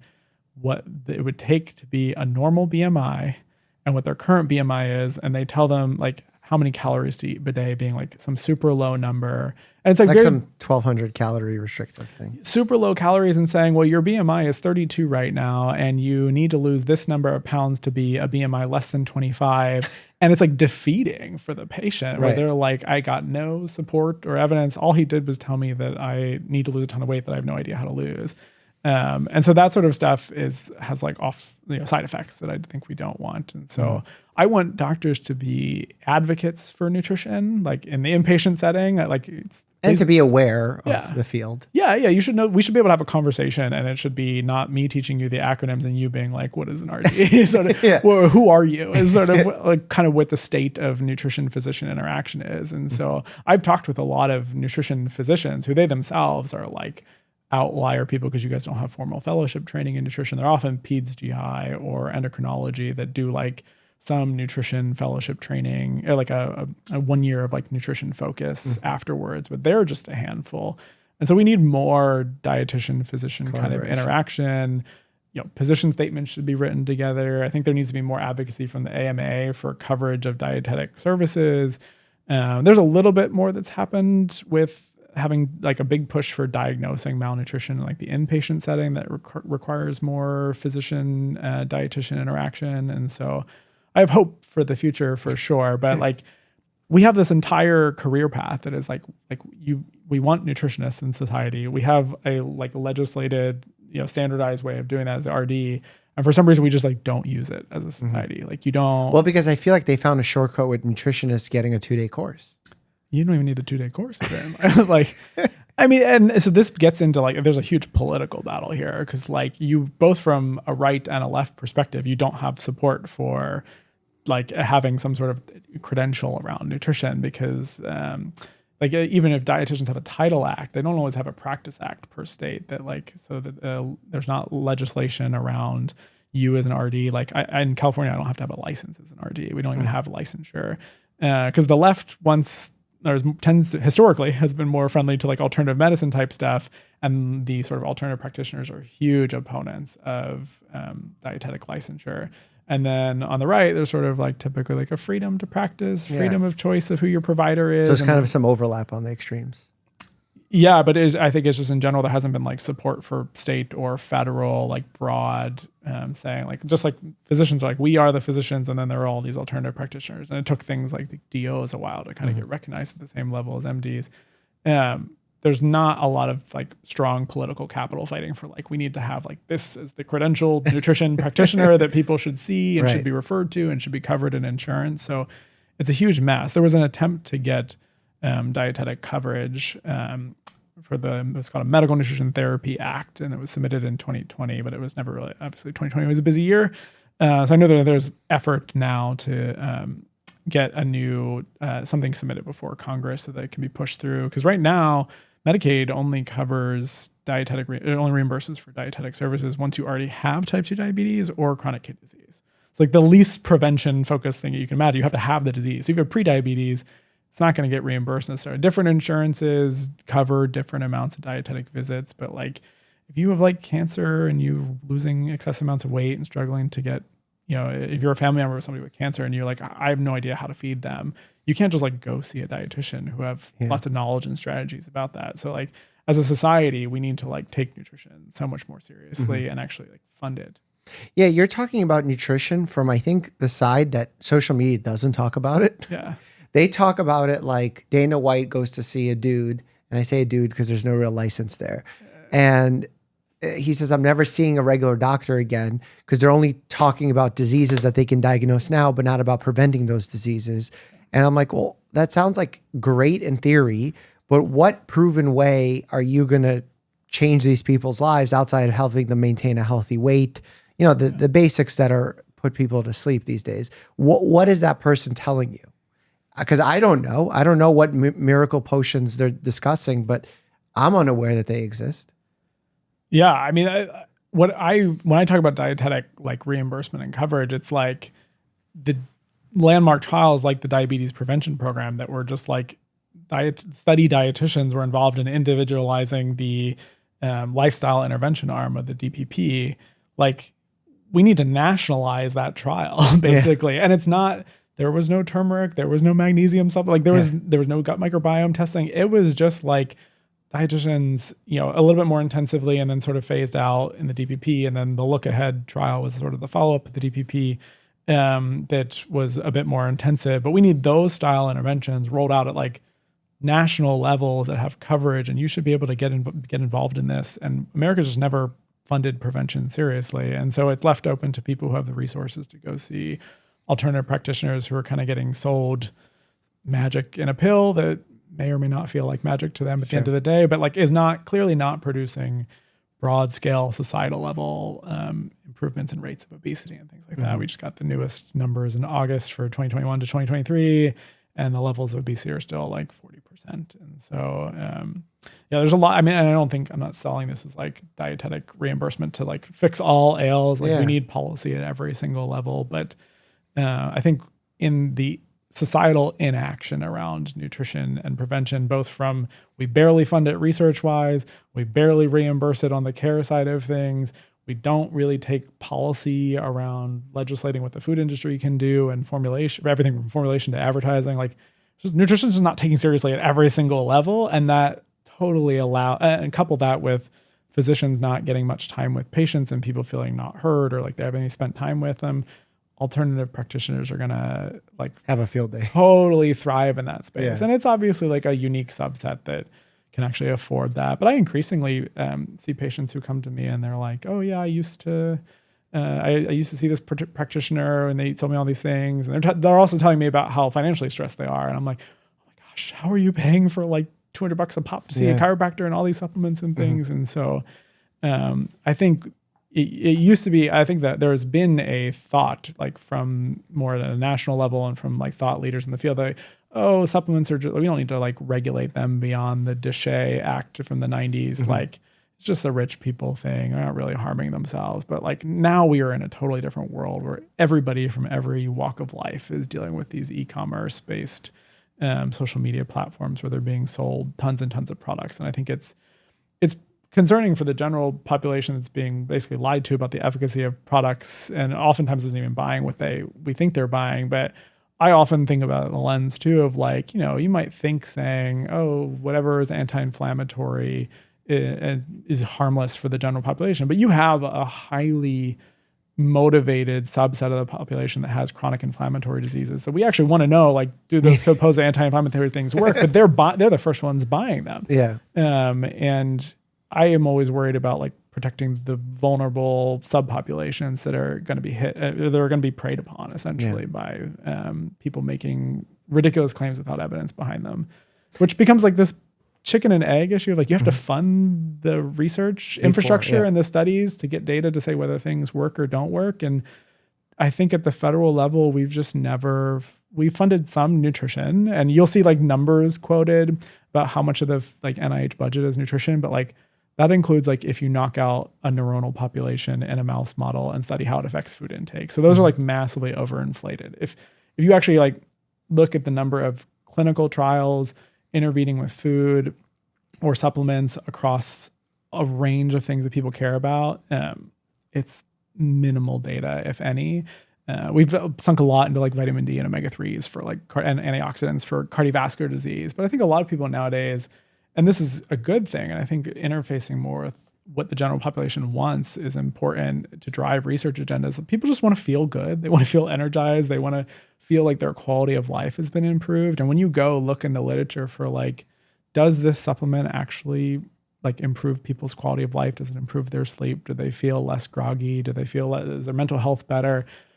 We are just scratching the surface on that and don't have the research investments to even, the research money to even seriously investigate the things that the public cares about and is asking of nutrition. And yet the claims are being made. Yes. And the claims are out there in abundance, and it's up to you as an individual, even like you and I. Like, I mean, I have a lot of knowledge. I can't just know things that we don't have trial data for. And so it is up to me to decide if, the internet, my algorithm thinks I am both a pregnant woman because I do pregnancy research. So I get a lot of interesting things, but also knows I have like chronic autoimmune issues. And so I get everything. Like there are 50 supplements a week that are pushed to me that are a cure-all. And I'm like, I could not afford to try all of those, and it would take years to try all of them. And so it's just I think a lot of people are like, oh, I love this supplement. This guy is saying that there's no evidence for it, like yada, yada. I don't want it to be supplement by supplement at a time when you look at it. But like when you look at the totality of what is marketed to people, there is not the data to back up any of these things or the majority of the claims that they're making. And I think we as a society, like taxpayer dollars are funding research. We should be seriously thinking, for the current administration, like about, we should fund things that people care about. And it not just be like, antioxidants for cardiovascular disease, but like mental health is a big one. Like how does diet impact mental health? Yeah. If I wanted to do a study on that right now, I don't even know who would fund it. Like I'd have to write a really compelling grant to the NIH to maybe fund it. It would be hard to find the infrastructure to do it as well as I'd want to do it. The food industry may or may not chip in some dollars for it, but the funding model in research is very much like NIH does a lot of the basic stuff, a little tiny bit of clinical trials, very little in nutrition. And then you have pharma as outsourced to do all the clinical research. And a lot of the non-pharmaceutical intervention space is just starved. I mean, we saw this during COVID. Like we couldn't I would love it if we lived in a research environment where you could just do a mask RCT in sort of a pragmatic way, but we don't have a nationalized healthcare system. There's not like clinical research infrastructures set up within our medical system. So there's huge limitations for understanding any non-pharmaceutical intervention, including nutrition, including supplements, that are always going to hold us back from ever having like the evidence base to say what works and what doesn't. Yeah, the two groups that I feel like are preyed upon most often with social media kind of overlap to some degree because of genetic distribution for demographics, women and those with autoimmune conditions. Yeah. Because oftentimes there are presentations that occur with certain conditions are non-specific in nature, meaning they don't fall neatly into a category of a diagnosis, which leads doctors to misdiagnose often, doctors to be short with them because it requires significantly more time input, multiple visits, which they can't get. And as a result, they're harmed by the system. Therefore, they're seeking the alternative. Alternative sounds very promising because there's a lot of certainty in their promises, which then kind of can help at times because some of these non-specific symptoms can be treated by placebo. Yeah. So they get some improvement. They then become spokespeople for the product inadvertently in many cases. And the cycle just keeps going, which is why I actually view a problem that was a huge problem 20 years ago as less of a problem today. In the United States, where everyone always says we're one of two countries, New Zealand and the United States, to allow direct-to-consumer advertising. I don't even know if that's true. It just repeated so often that I still say it. And it is true that the United States does allow it, and we see the commercials on TV, but I think that impact is now gone. Yeah. And the reason why I think it's gone is because the most effective advertisement for a pharmaceutical is no longer a commercial that is played on television, but some person saying they took substance X and it did affect Y, and that going viral on social media. And there is no rule preventing that. And how do you limit free speech in general to prevent a person from doing that? The FTC does not have the budget to enforce. And how do you enforce like a person saying, I did this and it helped me? Yeah. They're not even telling people to take it. Free advertising. Yeah. So that sort of messaging is very influential. And I'm not necessarily saying pharma's pushing people to do that because they don't need to. Yeah. People will naturally do it. And it's only risk for them to encourage people to do it. So I think that's an interesting shift in our media model. I don't know if you've seen that play out. Yeah. I mean, I think that's like the way that supplements kind of taken over and work, but I definitely agree that it's in like women, anything that affects women in general. Menopause and pregnancy are two big areas, but also like endometriosis. I've seen more and more content around that. And you just also like diet optimized for what phase of the menstrual cycle you're in has been like a really big thing that I'm like, I wish there was, I mean, there's like, I think one randomized controlled trial looking at this that finds null results, but you find people out there like you're doing seed cycling, that you need to eat different types of seeds during the luteal phase. And I'm like, yeah, nobody has funded that study. So like, it feels, once you, this is one thing it takes some investment, but that's why these long form podcasts are good. But like, once you start and think like, did we fund a well-powered randomized controlled trial to ask whether seeds... But see, I think these statements that you're saying, these words you're using, I don't think most people knows what that means. Yeah. Just in interventions that like asking yourself whether a claim someone's making has been actually tested. It's likely that someone has tested this. Yeah. To the degree it needs to be tested, which is usually tons of people. Beyond an anecdote. Yeah. Like, did researchers get together, even if you don't fully understand like the research process, because it can be quite nebulous, like a very black box, but like the basic question, like, who would have funded this study? Like, I encourage patients who are interfacing with all of this to just ask questions like, what study showed that? Can you send me the link? And obviously it's like for very motivated patient populations that and even then it's hard to decipher what the heck. A lot of times people can't tell you. Like I'm happy to tell you the I can name the study, the citation, the year, like for the things I'm telling folks. I feel very uncomfortable like giving a recommendation based off of data that I don't like know, primarily at least the guideline that summarized that data. But all these practitioners that are out there just like making up wild claims, like they're genuinely just making stuff up or repeating things that they heard. Yeah, or they'll give you a study, but that's not what the study has said. Yes. Like that happened on my podcast with Dr. Fung, where he was talking about how the treatment of diabetes with insulin and lowering hemoglobin A1C didn't help people. But really, like the study was looking at to what endpoint were they treating it.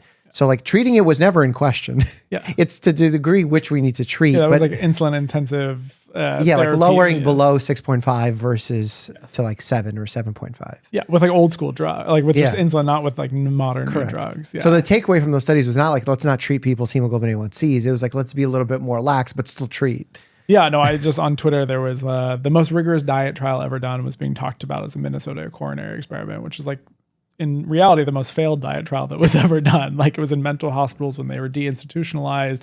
People only got the intervention for like a year. It was like 80% dropout rate, like every violation of a rigorous randomized controlled trial. But it was being presented to people as like, this is the most rigorous trial. So yeah, like somebody can certainly send you a PubMed ID, and that alone is not enough to say whether something works or not, or whether they're an expert or not. But I mean, some of this, it's like so like gauche to say nowadays, I guess, but like you need to have some expertise and like some training in it. Like if somebody hasn't done clinical trials themselves or hasn't done extensive training that they should understand what a clinical trial is, and they're like giving you specific recommendations and health advice, that's like a red flag on its own. But I understand why there is sort of like anti-expertise sentiment and distrust of medicine. So it is, at some point, people in medicine are going to have to like address this, the fact that we have turned medicine into a business and limited people's times to get to know. We're like so far beyond the like, I know my local primary care physician and see them at like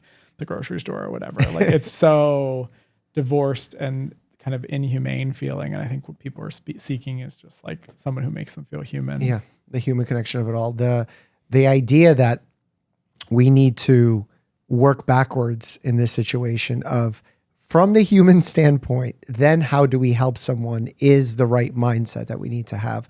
We talked about supplements, and I wanted to ask you, as an evidence-based RD, what supplements do you think do have good evidence that you routinely recommend to people? So I think of supplements as doing what the name implies. So like there are supplements, the phrase dietary supplement is regulated in a way that it includes many, many things, everything from like protein powders and meal replacements, nutrient supplementation. And then you've got like bioactives where people are playing naturopath, where they're like treating chronic diseases with like bioactive extracts, and you've got probiotics. And so it is, when people say supplements, like it is kind of like, what supplement? There are things that dietitians are using all the time. Like in the hospital, we're like we have a whole category of things like oral nutrition supplements that we use to help people get their calories and protein up. And that is common in outpatient nutrition for somebody who's like at risk of malnutrition. It's not uncommon to like recommend a protein powder for folks that have some sort of goal and are struggling to meet that. For a healthy population or general population. Even for the general population, like a protein powder, I think is like a very common supplement that is not, it's not evidence-based. Like again, like for what purpose, I guess is the question. Yeah. And this is where food is not a prescription. So there's like a lot of choice, like the level of evidence impetus you need for a drug to prescribe something is a lot higher than like, yeah, you're not reaching, like we estimate your protein goals between 1.2 grams per kilo, 1.6 grams per kilo for the type of exercise that you're doing. ACSM recommends that. You're not getting that easily or struggling to get that, or bored from eating too much Greek yogurt and chicken breast or whatever.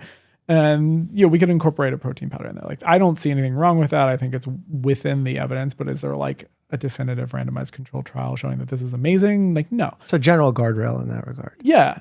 I think almost everything is guardrails. There are like, again, the B12 for vegans, but also for older adults that you have much higher incidence of B12 deficiency above the age of 50. It's recommended to get crystalline B12 either through fortified foods or supplements beyond that age because the gastric absorption decreases.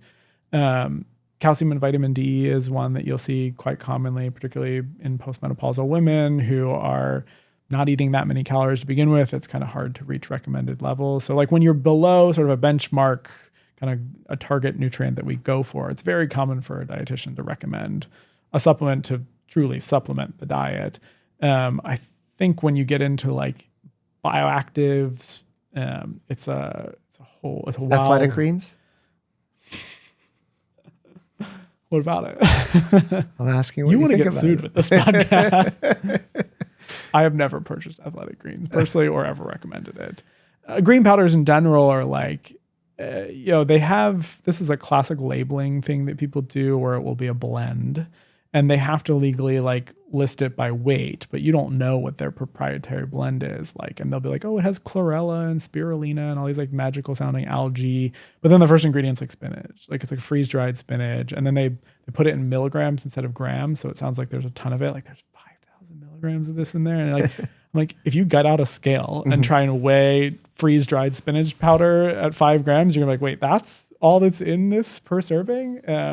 So there is a lot of these products that are just like hodgepodges where they throw, it's a very expensive multivitamin with like a bit of a soluble fiber, maybe a probiotic, a bunch of bioactives. It's never been tested in the formulation that it's in. Are there 14-person randomized controlled trials from some university study that showed that it changed some marker for an individual ingredient?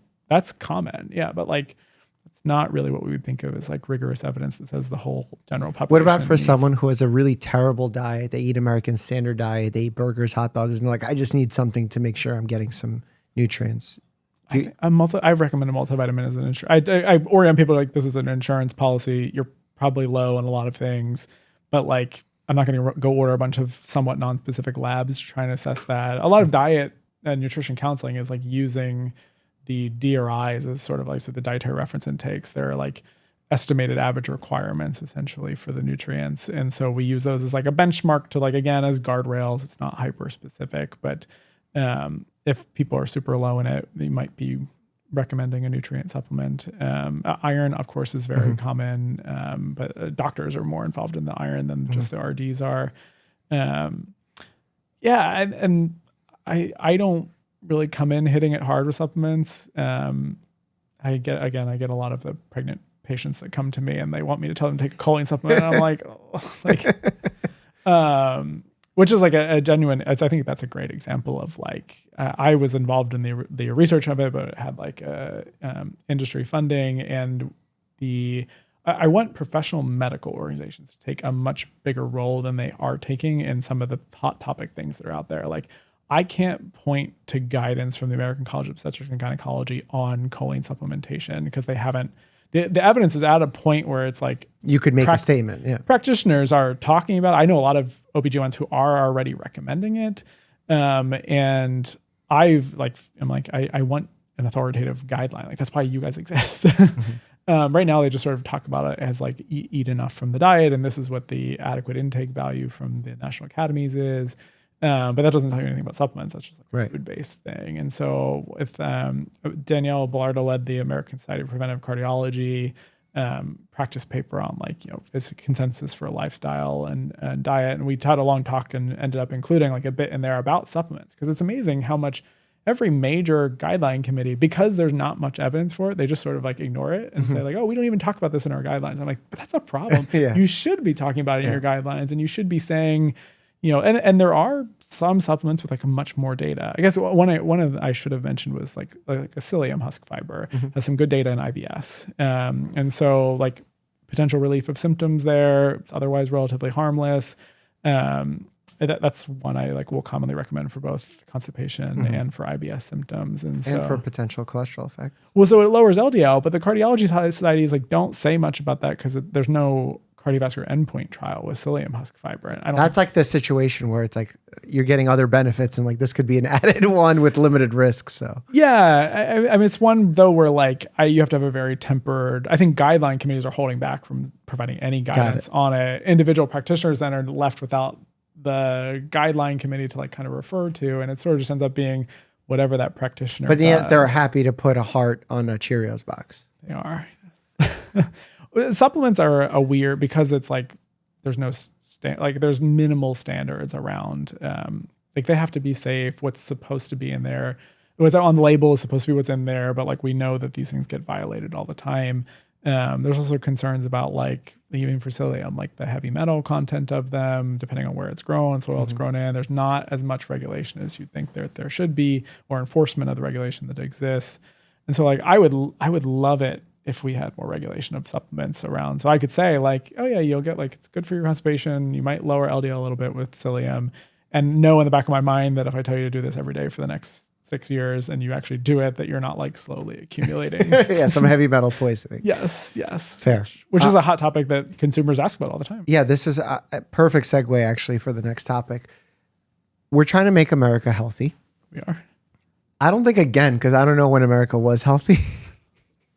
Like if you really think about our progression, it's like we could always be healthier. Yes. So right now with RFK Jr. at the helm of HHS, Dr. Oz coming in for CMS, there's a whole new team coming in. With this new team, there's a lot of focus on the field of nutrition. Should be really exciting for you, right? Like you have someone who's on your side. Are you as excited, or am I mistaken here? There is excitement in the field for sure. I'm putting on my politician hat right now. It's a mixed bag. I know some people who are aligned with the administration and around it who are operating in good faith and want to change things. And I understand that there is a national conversation around diet that I would argue has never been this loud. Michelle Obama tried. Like, I just want to give it up to her. And many people have tried over the years. It hasn't always taken off, and it's gotten partisan. Like Michelle Obama's attempts to like lower sodium in the school lunch program alone was just like totally pilloried.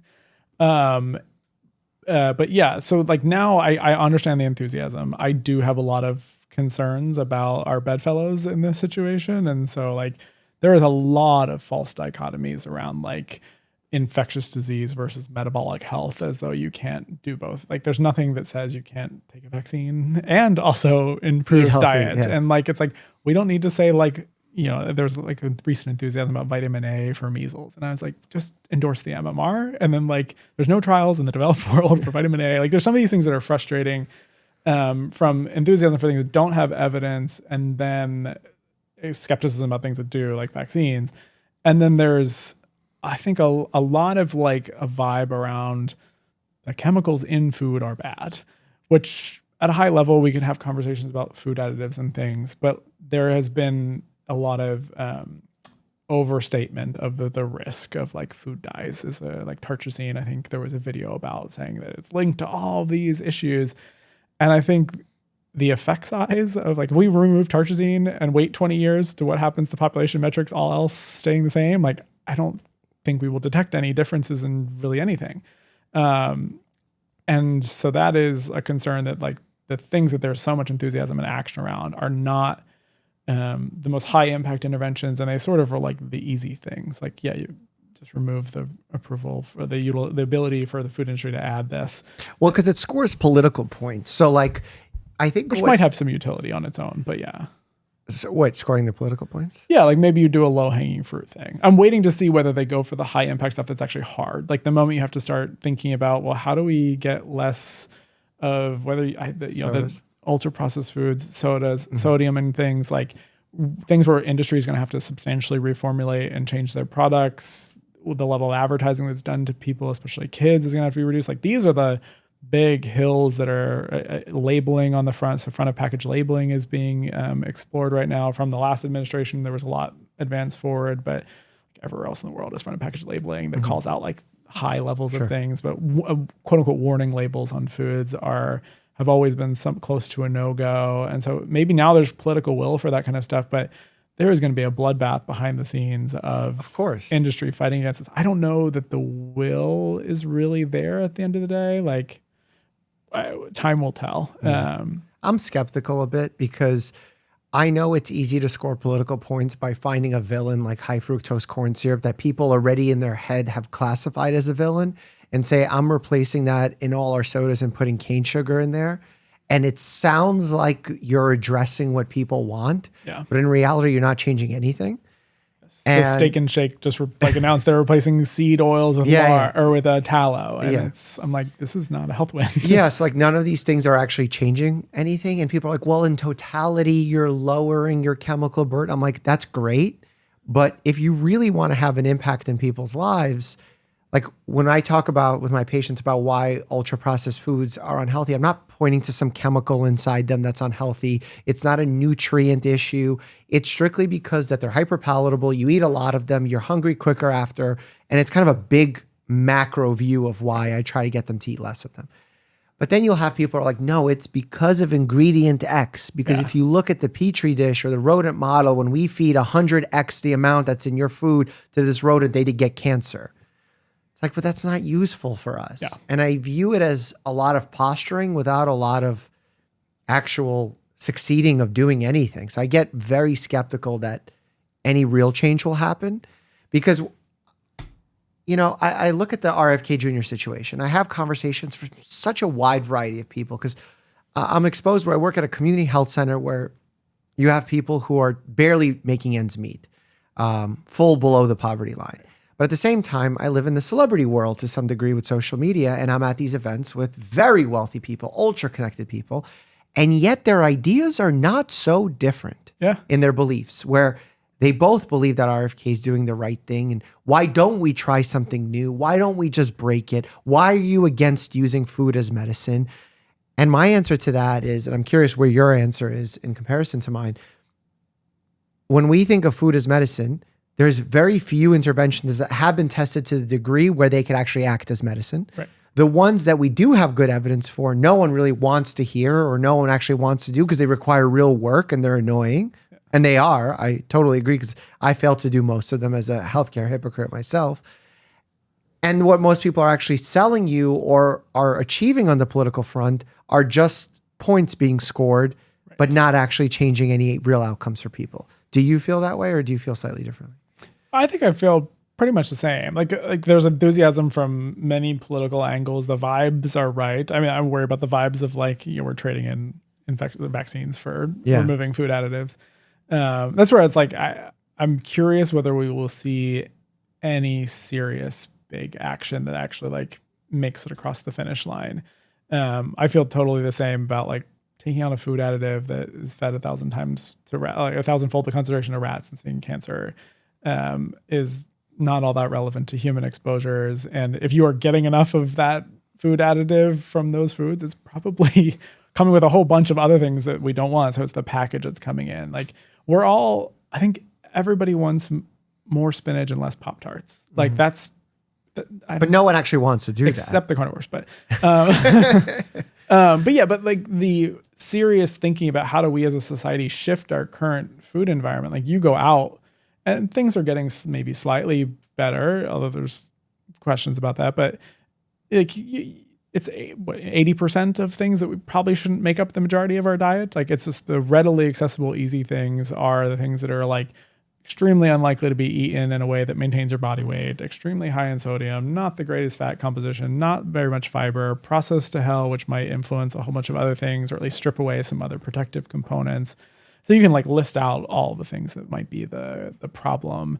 But thinking about how do we as a society totally transformationally change the food system requires thinking about like what we grow, the economics of what we grow, how it's produced, stored, processed, formulated into what things that people are actually going to buy, and where you like break the chain of the current system that we have that is somewhat self-reinforcing. It's going to take serious regulation, and there's going to be winners and losers in that. I don't think that this administration has thought about that and knows the point at which it's going to go and take action.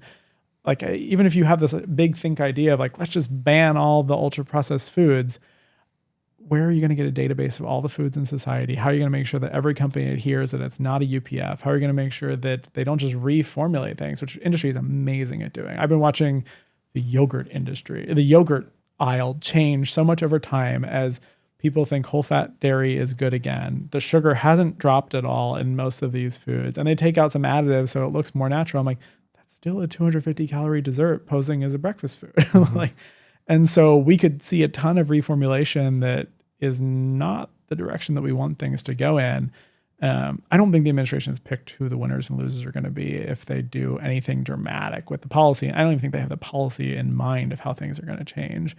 There are so many layers. I was part of a Texas A&M like big panel as far as like re-envisioning the food system. And it just, at every layer, all the societal actors involved, from what is grown to the growing of the food, the packaging, processing, formulation, and selling it. They're all like interventions you consider across that entire life cycle there. I haven't seen a plan. Maybe there will be one from the administration of all the policies they're thinking about, because I don't think there's going to be one thing that solves it. It's going to be a confluence of many shifts, some carrots, some sticks, that have to start to shift the food supply and ultimately incentivize producers to make food that is concordant with healthy body weight, healthy disease risk factors. Access to RDs. Yeah, I mean and that's a very small piece of it, but like I mean, it's like education is a starting point for all this stuff. For sure. And I think we have to also, as much as we've talked about evidence here, I think we need to get very exploratory, because you're going to run into the fact that we don't have, like, where's the randomized like cluster trials that have tested out different policies in different states? They don't exist. Like, we're going to have to take a leap of faith, I think, in some ways, and test things out. I mean, I think there's one of the politicians said lately that they want to see like states be legal testing grounds for policies and seeing whether they work or not. I think it was in the context of like building more housing or whatever. But I think nutrition could take something similar, that like, it's not just about, I would love more research funding to understand nutrient requirements in pregnancy and the composition of processed foods and how they drive intake and what. And I think we need all of that. We need to invest in it. We also need to be thinking about at like the community level and the state level, what policies, what programs, what incentive programs there are for like buying more fruits and vegetables. There's things that have been lightly played around with like farmers market, 2 for $1 or whatever if you buy fruits and vegetables with your SNAP dollars. And so all these things we need to get like super creative and actually testing and measuring, like, did this make an impact or not? Yes, no, move on from it if not. And doing it in a way that it doesn't take the current pace of research. We are so underinvested in nutrition research. It is too slow. We will know in 45 years how the composition of ultra-processed foods drives food intake behavior at the rate that we are able to produce data now. And by that point, we will be economically sunk from the cost of healthcare related to obesity and associated chronic disease. And the solution is to get more funding for the research. Absolutely, yes. I mean, we have never taken nutrition research seriously. We currently have 6 USDA human nutrition research centers that have applauded for all that they are able to do, but we need to like massively invest in that. It's always, nutrition's been kind of weird. It like started under the USDI umbrella, and then it's like sort of gotten NIH funding. But we need like a cohesive federal mission and tons of funding for everything from understanding what about our food drives food intake behavior and how we can, allow that to be more aligned with our biology and weight regulation, to what's the optimal diet for pregnant women.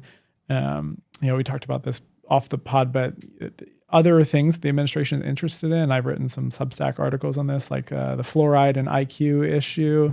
The splashy meta-analysis that came out most recently in JAMA Pediatrics had 0 studies from America. Yeah, it did not apply. Totally. And it got painted in the media as though like you need to be worried about fluoridated products, when in reality it was like the naturally high levels of fluoride in China largely compared to lower levels and weak ecological study designs. And so like there was an effort to have a national children's study in the US in about 2000, and it never got off the ground, unfortunately, but it was recognized in the year 2000 that we needed better data on environmental exposures and kids' development, how when people are exposed during pregnancy, how does that influence childhood development, which there's a ton of interest in that now from like the MAHA Commission executive orders, all about protecting people from chemicals and contaminants.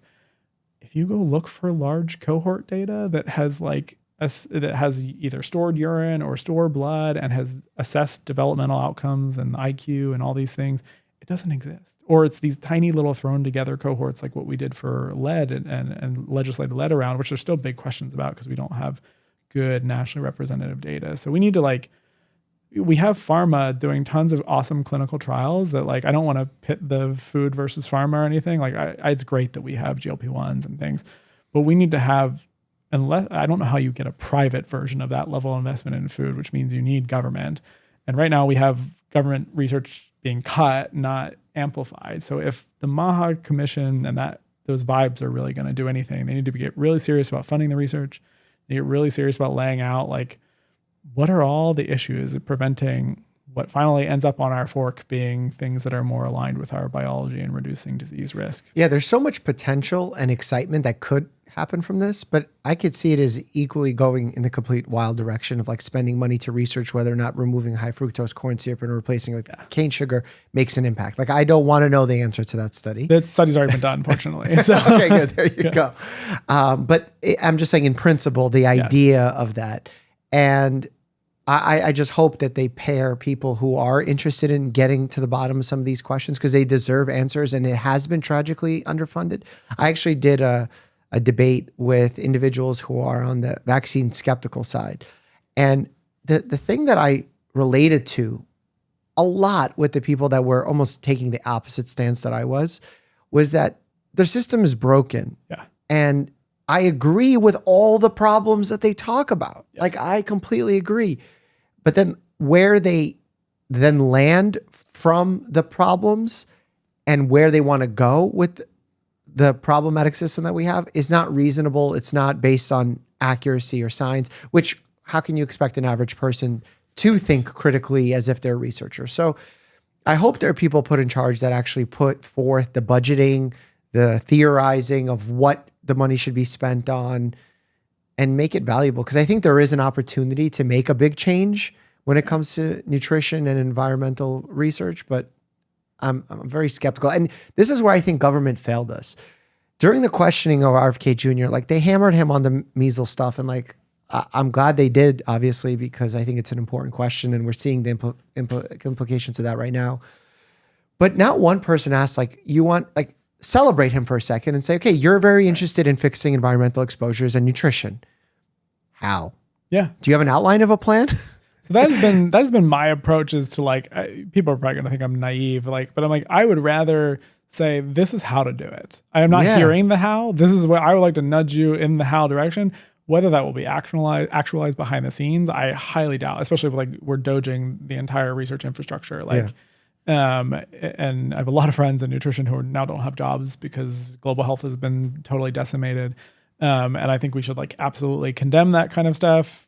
We need to be principled about, like, I will tell you what I think needs to happen on nutrition, and I will turn around and critique you for your stance on vaccines if you're not coming out guns blazing on it. But there is this sort of like, I think there's a perception that experts got us into the bad situations that we are in. And there's some arguments for that in individual cases, but I think like profiting off of people has gotten us into like why healthcare is the way that it is, and the lack of the ability to profit off of diet and reducing environmental exposures is like the whole reason you need government investment in research, because there's no private interest that's going to fund any of this stuff to the degree that it needs to be funded. And it's harder to study than drugs are. Yeah. And so, I think the anti-expertise vibe that people have should really be like anti-MBAs. No offense to the MBAs, but like they've looked at how to turn every single thing that we're into profit. Yeah, to Uber. It's the Uberization of the healthcare market. And if you really think about it, it solved a lot of problems, but it created a lot of problems. So like malnutrition used to be not enough food. Now it's too much food, depending on what part of the world you find yourself in.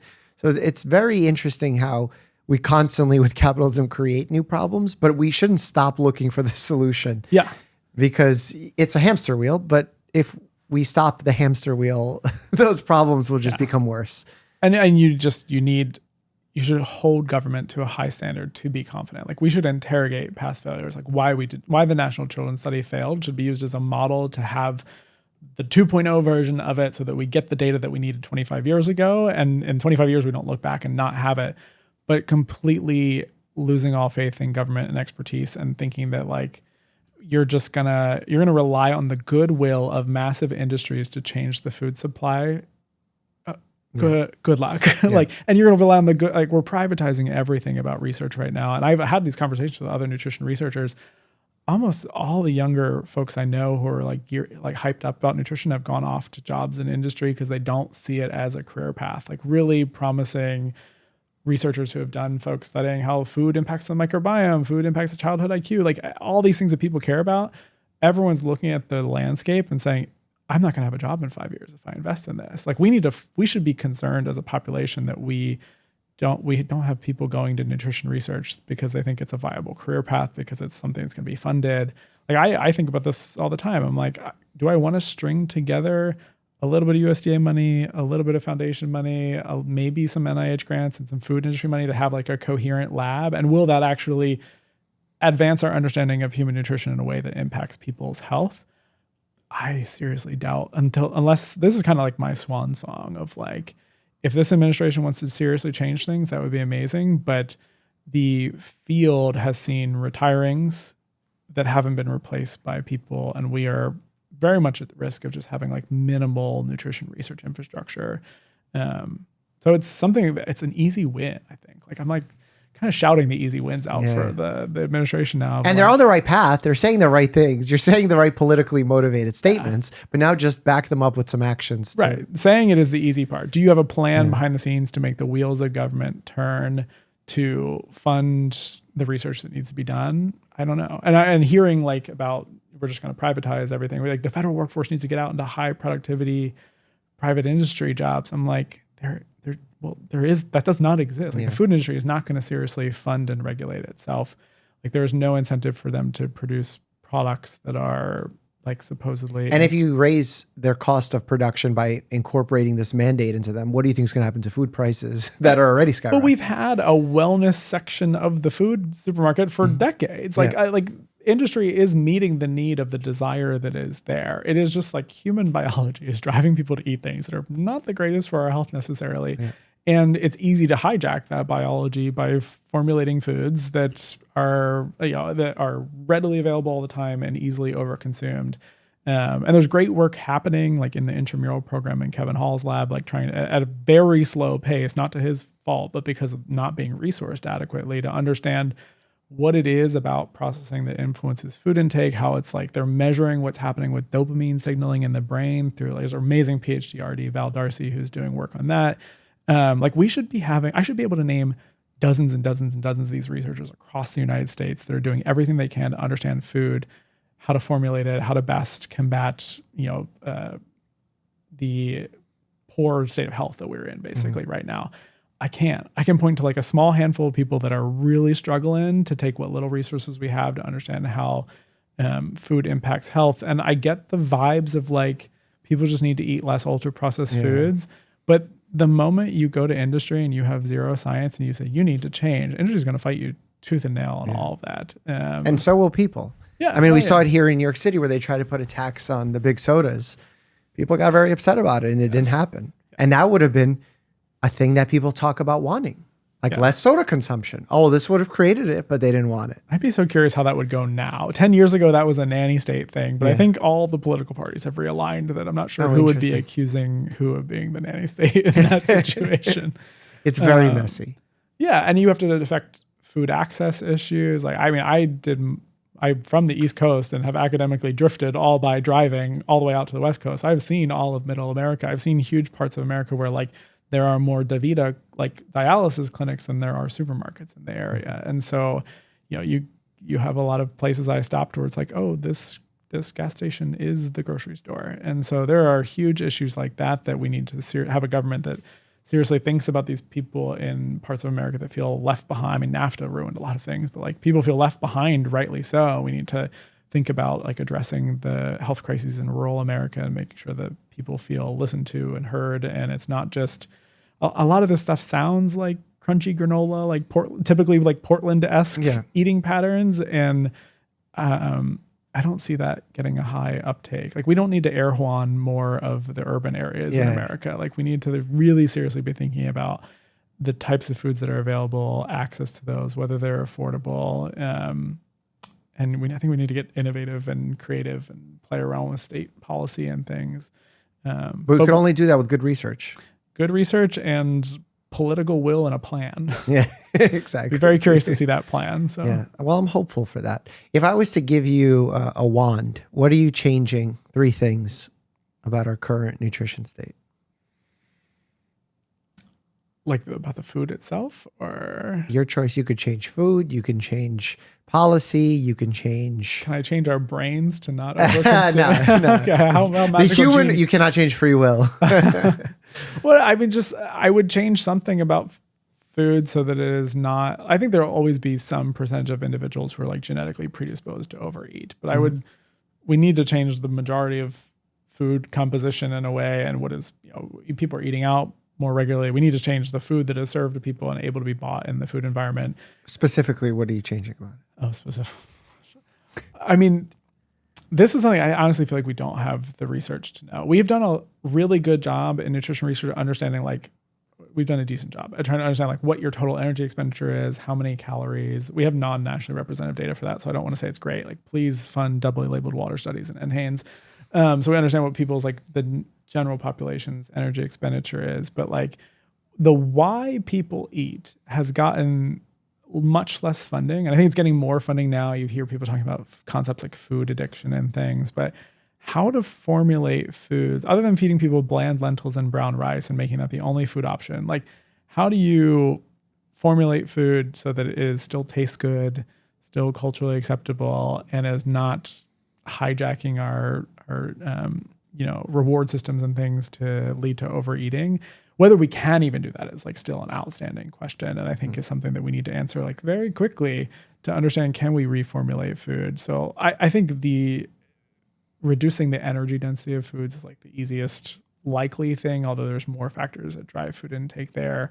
There's a lot going on now into like how soft versus hard food is that potentially drive intake beyond even like what palatability does. And so it's going to be reformulating across some mix of these metrics to find the sweet spot that people eat enough, but not too much. We're not there yet. So the changes I would make, I mean, like getting sodium down is people have been trying to do that for decades now. It's gotten held up. Even voluntary sodium reductions have gotten held up because of political reasons. But trying out alternative preservatives and getting sodium much lower, I think, is one of the highest bang for your bucks. I think, there's always a big focus on reducing saturates, but intakes are not super high right now in the population. Like there's still a little bit more room, and there's definitely still subsets of the population. So you might think I'm going to say like eat less saturated fat, but like people just need to eat less calories. And I think the saturated fat would tend to fall in line a little bit more. Sugar sweetened beverages are still a big one. And I think all of these things, I should say, have modest effects. Like again, diet is a cumulative of a lot of small things. So I don't want to overstate that, like, we'll stop. There was a lot of old stuff of like, we'll stop obesity. People just stop drinking sodas. And that's massively overstating it. But we've seen, I don't know if this is true for you, but in the Berkeley area, I'm like, I don't see people drinking sodas anymore. And there was like soda taxes locally and things. But I see like prepared drinks that like we traded in sodas for like cream and sugar sweetened Starbucks beverages, bobas, lemonades, and things. Yeah, there's tons, and like I don't know that we've made as much progress on sugar sweetened beverages as we would have liked. I don't think at all. Yeah, it's we've done a lot of swaps, like vitamin waters, all these sorts of things. Yeah. So I think a ton of progress on. I think there's been a lot of distractions with like alkaline water and all this nonsense that like made people think, oh, I'm being healthy, but like, are you? Yeah, fruit juices is always an issue too, and like especially non 100% fruit juice. But even the serving sizes of fruit, 100% fruit juices that they sell are like 3 servings a day. Yeah. Nutrition recommendations are like you can have like 4 to 6 ounces for little kids, and I'm like, where are you finding 4 to 6 ounces? That's very hard. Exactly. So broad progress on like liquid sources of calories, I think in general would be a major one. I think like. People eat, what you see in USDA data and the dietary guidelines always point to how they say like replace whole grains with refined grains, replace refined grains with whole grains. But like we just eat a ton of grains already as it is. And if you replace all the refined with whole, like you'd still clear the recommended amount of grains. Yeah. We're talking about the food pyramid before we got on and like sort of led people to think that grains should be the base of the diet. And so, not that I think people need to like avoid whole grains by any means, but there's so many grain-based pre-prepared essentially desserts. But like I still know people who think a Dunkin' Donuts muffin is like their breakfast in the morning. I'm like, that's just eating cake for breakfast. Like, this is like a cultural norm that we need to like, I think, be a bit more critical of.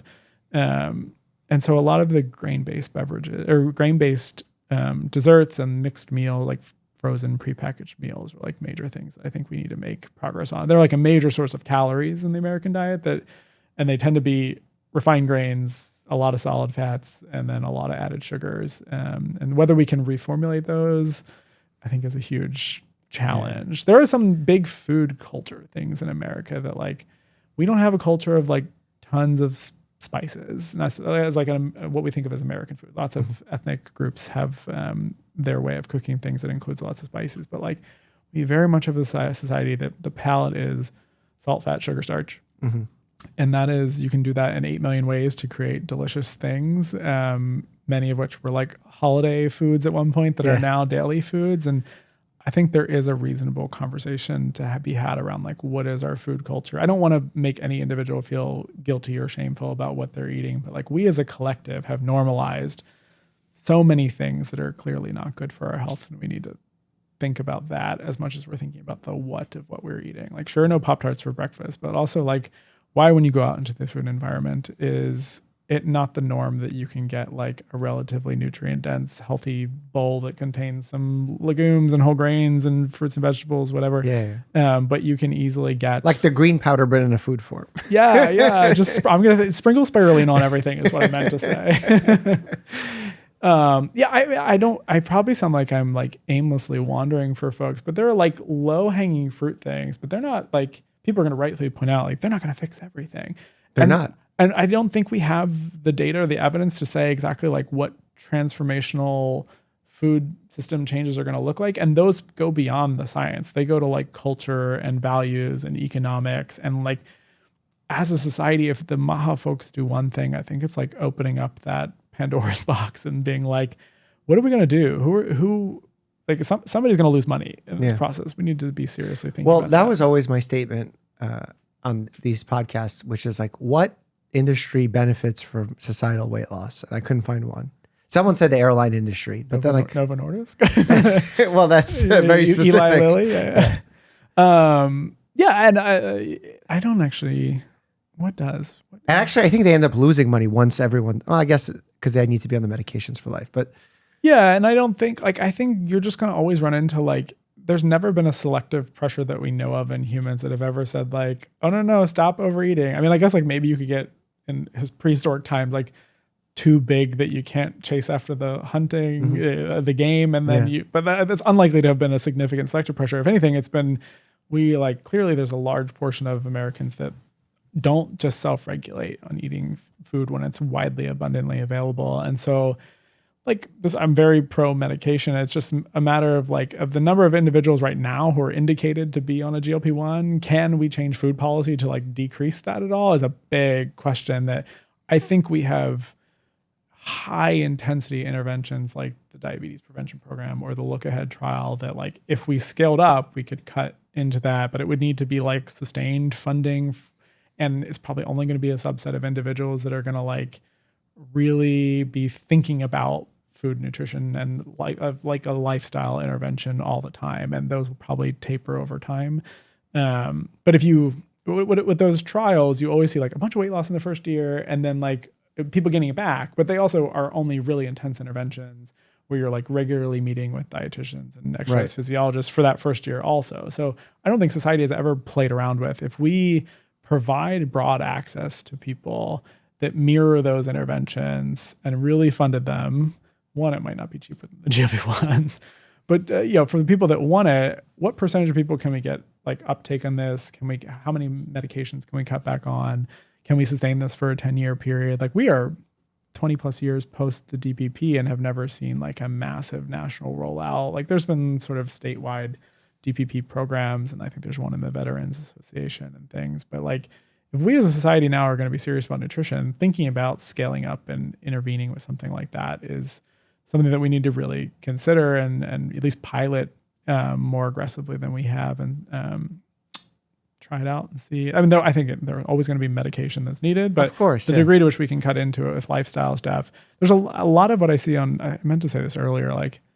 A lot of what I see on Instagram is like very much a hustle culture. Like if you don't want it, like if you're not going to work hard for it, like that's some very moralized tone to like lifestyle. And I think that's like the opposite of what the data says. Like you are not convincing any meaningful swath of the population by shaming them into diet and exercise. All the data, except the population that they need to people who are already super motivated. fit. Like I mean, like most of the people I think who buy into that are people who are like just who want to feel good about muscle mass. Yeah, it's an aesthetic thing most often. But like the data is all like providing people intense support, counseling, motivation. Like the DPP wasn't shaming people around food. I hope not, at least. What the dietitians actually did, you never know. But like they're just, it's resourcing people to lower the bar of like, we're already, the everyday person is like working a ton, raising kids, trying to make ends meet financially. The idea of like fitting in multiple hours at the gym is just like, and then meal planning and all this kind of stuff is just like an added burden on top of everything when you can't afford your rent. Like that, real public health is addressing people in those situations. And so like, I think Look Ahead like gave like exercise equipment and also gave access to exercise physiologists and nutritionists. And like, we need to be thinking about supplementing people with relatively healthy foods, like in a Predi-Med style type intervention where you're just giving people tons of nuts and seeds.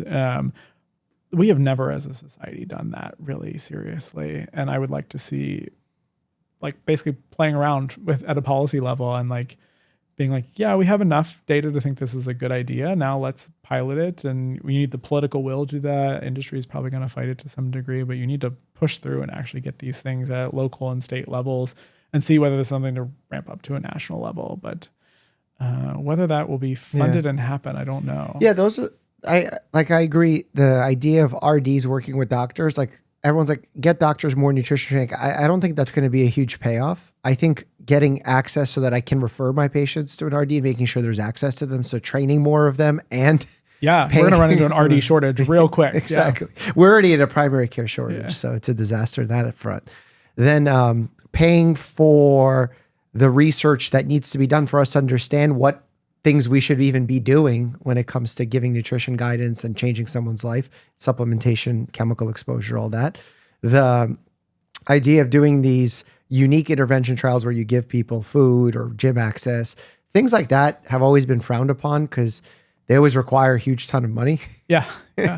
So like I even introduced a program in my hospital system during my residency. We had to do like a pilot project, and I had the residents exercise with patients, meeting on a every other week basis, I believe it was. And after a period of time, the patients who were sedentary, never exercised before, but got some excitement by the doctor of training them, like some basic things to do at home. I mean, like they weren't teaching them how to bench and squat. Yeah. We were doing like squat with a chair in front of you while holding onto the chair because you have knee arthritis. And we had 3 variations for each potential issue that they can run into. Those patients continued after we did a check-in after a period of time that they were still doing some of the things. And granted, okay, they didn't change their lives where they became Mr. Olympia athletes, but those are not the things that are mandatory for even somewhat good health intervention. So I hope more people start paying attention to that basic stuff from the MAHA movement. Yeah. I hope the MAHA movement serves as a positive front to this as opposed to a distraction and getting people to look at the other hand and they're getting robbed on the other side. Yeah. If people are like thinking, oh, I can eat the steak and shake fries now because they've like as much as I want because they removed the thing. Yeah, they've got seed oils out and like a beef tallow in. I'm like, there's still like 650 calories for a large and 1,400 milligrams of sodium. Like, this is probably not something you want to eat a lot of. But if we can change, if the vibes right now can shift culture, and then we can actually get policy that lowers the barrier to accessing and implementing things that we know are likely to improve markers of health or quality of life, like that would be amazing. But that's a big A to Z kind of look at it. That's like A to D. And how you even get from A to B, I haven't seen really cogent plans laid out of how that's going to happen. And I think time will tell. Like I don't get enthusiastic about much, but like I'm not enthusiastic that it's going to happen. But I'm like fully on board. And I think a lot of people to like advise on these sorts of things, but also nobody's going to put up with BS. Like if not going to sit here and be like, yeah, we're like anti-vaccine, like at the same time, like, so it needs to be like a concerted, multi-pronged, society-wide reorientation around health. And I think they could lead that if they really wanted to, and they can align all their coalitions. Cause I know behind the scenes, everybody's not aligned in the same way. I mean, this administration was good at getting a lot of people with disparate thoughts on things, all behind sort of one person, but then whether that will actually lead to like whether RFK Jr. has the power. Yeah, but also if you get enough political pressure from the general public, they'll change their tune.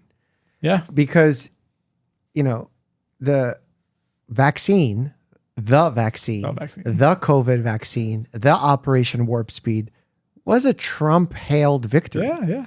And now we're introducing members into the power positions, the HHS secretary, now being someone who's like, oh, vaccines are maybe questionable. It's like, you can clearly see that there's flexibility in their thought process, which a lot of people view as a negatively, and I understand why. But we could also use the power of the people. Yeah, I mean, in a democracy, you're supposed to reflect your constituents, not your own personal views. Yeah. So I think, there needs to be pressure for it. And I think there needs to be clear guidance on what it is. A lot of what I've seen is like people who shop at Juan that are like, get the chemicals out of Whole Foods, get the chemicals out of our food. And like that is, I encourage everybody who's a food advocate to drive across the United States and see the current state of things. It's very different in rural versus urban and different rural areas. There's huge access issues. There's resourcing issues. There's issues of what we just grow in America, how things are priced. The list goes on and on and on. And all of this under the umbrella of like you have freedom of choice and that we respect. And that's an important thing. But how do we nudge consumers is going to, I think consumers can nudge other consumers, I guess. Yeah. But it'll be interesting to see how all this plays out. Mm-hmm. Is there one claim that sticks out in your mind from the nutrition space that you've recently seen on social media that really irks you? Just one? 3 if you'd like. Interesting. I mean, it's one of those things where there's like 1,000 things and there's also like my brain's like just one. Seed oils is like everywhere right now. So tell us about seed oils. What are the claims that you've seen? Oh my gosh, they drive they're inflammatory, they drive cardiovascular disease, they're toxic, they cause cancer. Just the list kind of goes on and on. What does the evidence say? So the evidence says that these are seed oils. It's hard to say anything about a seed oil. I want to be clear on this because the chemical composition of the seed oil there's lots of different types of fats that can exist in seed oils, whether they come with antioxidants, all this kind of stuff. But like when you say seed oil, like everyone just immediately assumes that there are high omega-6, specifically linoleic acid, which is an 18 carbon omega-6 fatty acid with 2 double bonds. And so people started hating seed oils because of that. Mm-hmm. But now like seed oils have been, through plant breeding techniques, had their like the linoleic acid like dramatically lowered. Also, the omega-3 is dramatically lowered in a lot of them. And then the monos, and they're like taking over the marketplace. So when you say a seed oil, like a lot of the seed oil that you're buying and eating is just like not even high in the omega-6s that were the original reason for the concern. And that marketplace is taking over because they're more stable at room temperature and under frying conditions when they're more high in the monounsaturates. And it's basically they've been upscaled to replace the trans fats that used to be in the food supply and were banned. So yeah, you can't even guarantee that they're high omega-6, but seed oil claims tend to be rooted in the fact that omega-6 is, because they have those double bonds, they're more susceptible to oxidation. And oxidation, as we know from the 90s fanfare around like antioxidants, is thought to, like tissue oxidation is thought to contribute to disease in some way. Because these fats get incorporated into all the membranes and across all your organs, you can basically argue that more linoleic acid in any organ is going to cause dysfunction of that at some point. And it's very vibes based. It's not talking about like doses of how much you're eating or anything like that. So yeah, there's just innumerable claims, everything from like it causes autoimmune diseases, it's bad for kids' IQ, it causes cardiometabolic disease and cancer. And the data just isn't really there for any of that. To be clear, we don't, again, have blockbuster randomized controlled trials for the most part.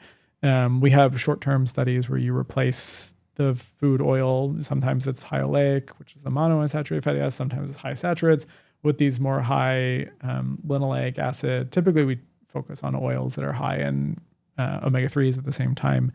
But when you replace them, you see lowering in LDL cholesterol levels. You typically see slight improvements in blood glucose levels. So those are surrogate risk factors for disease. We think they're just risk factors. They're not the endpoint itself. So we would expect that LDL lowering to lower myocardial infarction or heart attack, but it's not like 100% on that evidence. Where you can go look at the relationship to disease endpoints is things like in prospective cohort studies. And so with seed oils, that fatty acid, because it's essential, your body can't make it itself.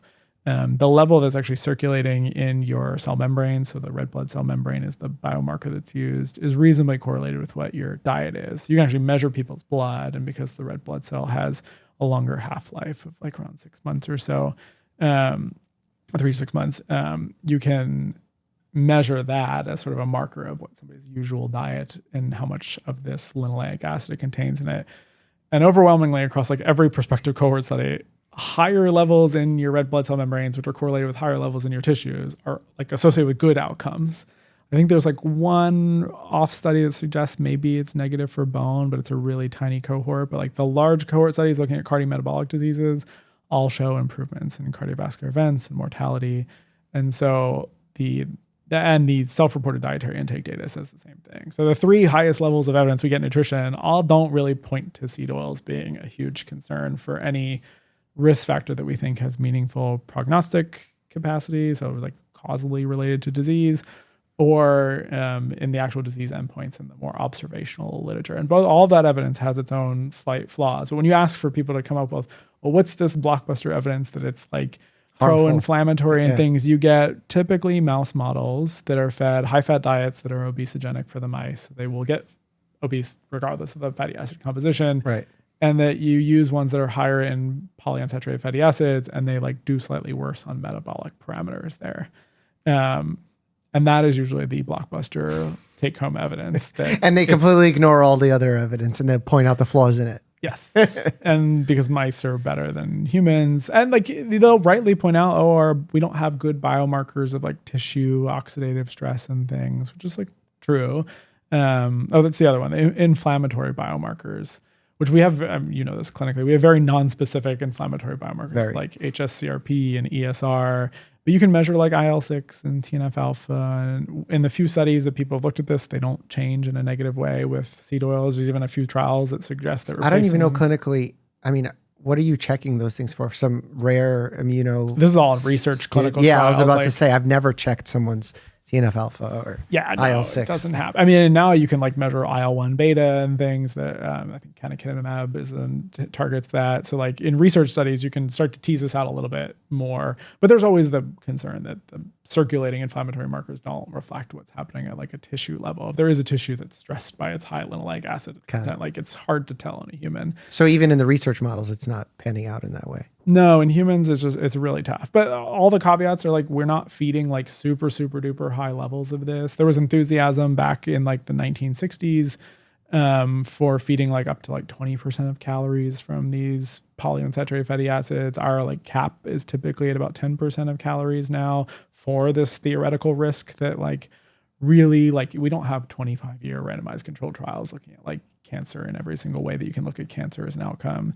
So like there are like barriers in place on this. The major rationale though is a biochemical rationale. So not even relying on like mouse studies so much, but that when you eat high omega-6s, they compete with the omega-3s for elongation and desaturation. So your body needs these essential fatty acids in the diet to turn them into longer chain forms that are enriched in your tissues and are beneficial for a whole host of reasons for the tissue. But when you eat a lot of omega-6s, it competes with all the omega-3s and you're not eating an equivalent amount, and even adding a whole bunch more doesn't reduce the competition. So you don't elongate those omega-3s into the longer chain ones that we think those are the fatty acids that are in like fish oil. And we think, and there's like primate data, there's rodent data on this, that this competition exists. We think the competition likely exists in humans too. And you basically in animal models to achieve like efficient elongation of omega-3s relative to omega-6, you need like a 1-to-1 ratio, which in humans would be like dropping omega-6, like linoleic acid intakes down to like 1 to 2% of calories, which there's only one research study that's tried to do this at the NIH. And it's like extremely hard to feed people diets that don't contain like in the modern food supply. You have to use, even lift a limit kind of the amount of oils, and you have to avoid things like walnuts because they contain a lot of linoleic acid. So it has this appeal because people think ancestrally we ate this like 1-to-1 ratio of omega-3s to omega-6s. Most of the modern nutrition community just says like we don't have to worry about the like your body's ability to elongate this omega-3s, just eat fish. And that's why like you get the best of both worlds. You get the linoleic acid that lowers LDL, improves some other biomarkers as well, associated with reduced risk of cardiovascular mortality, independent of omega-3s. And then you also get the omega-3s, which are associated with improved outcomes as well, independent of the omega-6s. And you kind of get a best of both worlds. But despite decades of recommendations around eating fatty fish, it doesn't happen. Like America's omega-3 status indicators where you measure that amount in the red blood cell. When you look at the couple times that we've measured it in more nationally representative samples, the levels are still really low, below what we would want them to be for thinking they're cardioprotective. And so there are people out there eating a lot of omega-6s that are not making a ton of their own omega-3s, and they're not eating it. And so people think that that's like a risk. It's very hard to find cohort data linking that to outcomes, but it's based on this notion that you want a healthy amount of omega-3s and omega-6s in the body. But yeah, I don't like the data to support really links between these fatty acids and any major disease outcome is just not there. And it's one of the topics in nutrition where we have that biomarker is actually pretty good of exposure. It's not perfect, but it's good. It seems quite similar to hemoglobin A1C. Yeah, it's a somewhat similar principle. Instead of the like non-enzymatic modification of the protein by the glycation, it's just the sort of natural incorporation of the fatty acids into the red blood cell membrane. And so it has a similar kind of principle. That's the best biomarkers in nutrition tend to be like essential things that your body's not making itself. And then you can measure in a red blood cell or in a slow turnover tissue like adipose, where you can take a biopsy and measure it, and it's reflective of like longer term dietary. That's like the perfect biomarker of omega-6 intake is adipose, because it's stored for relatively long periods of time.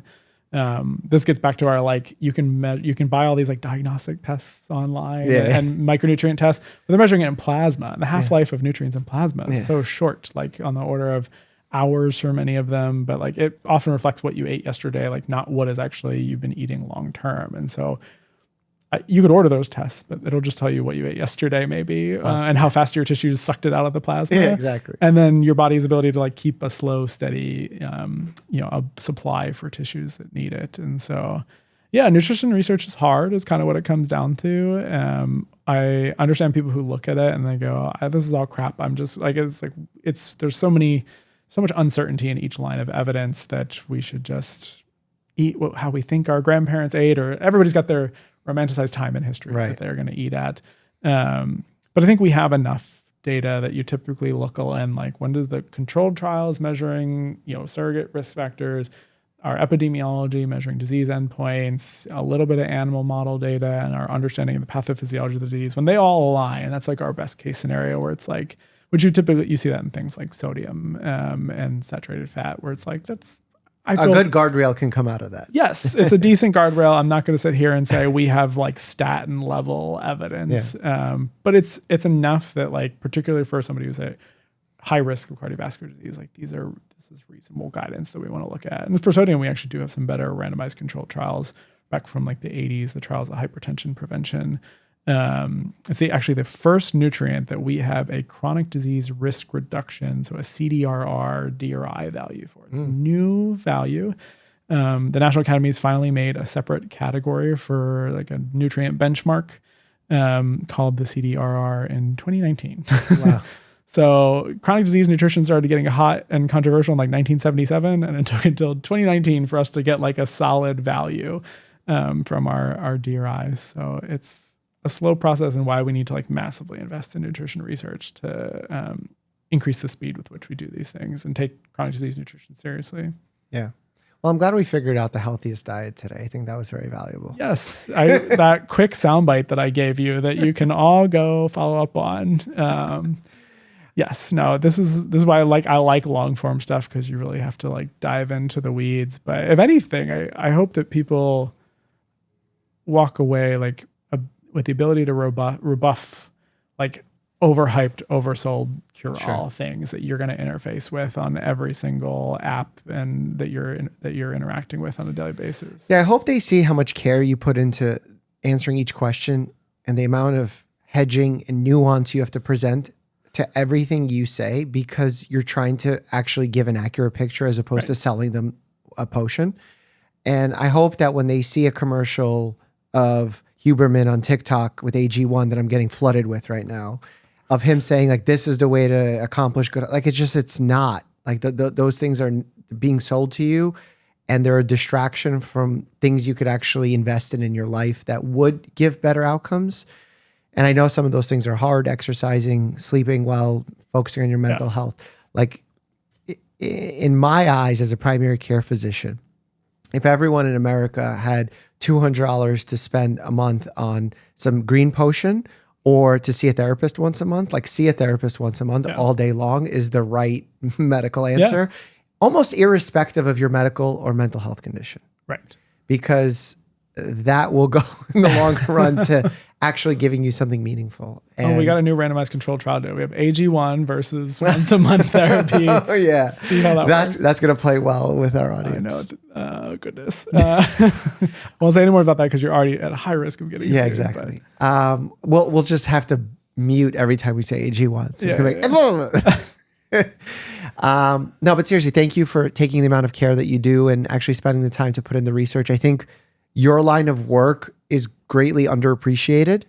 And I feel like the dream I had when I started, not the podcast, but the YouTube channel, the engaging content on YouTube, I guess you could say, the purpose of it was not for me to show what I know, because I know so little and I have to know of so many fields and trying to help my patients, but it was to give a platform to people like you who are putting in the effort, who are doing the unsexy work of calculating the CCRI, DRI. Yeah. What was it? CDRR, yes. CDRR. Chronic disease risk reduction. Yeah, like who are calculating those figures and actually putting pen to paper and figuring out what I need to recommend to my patients to actually make an impact.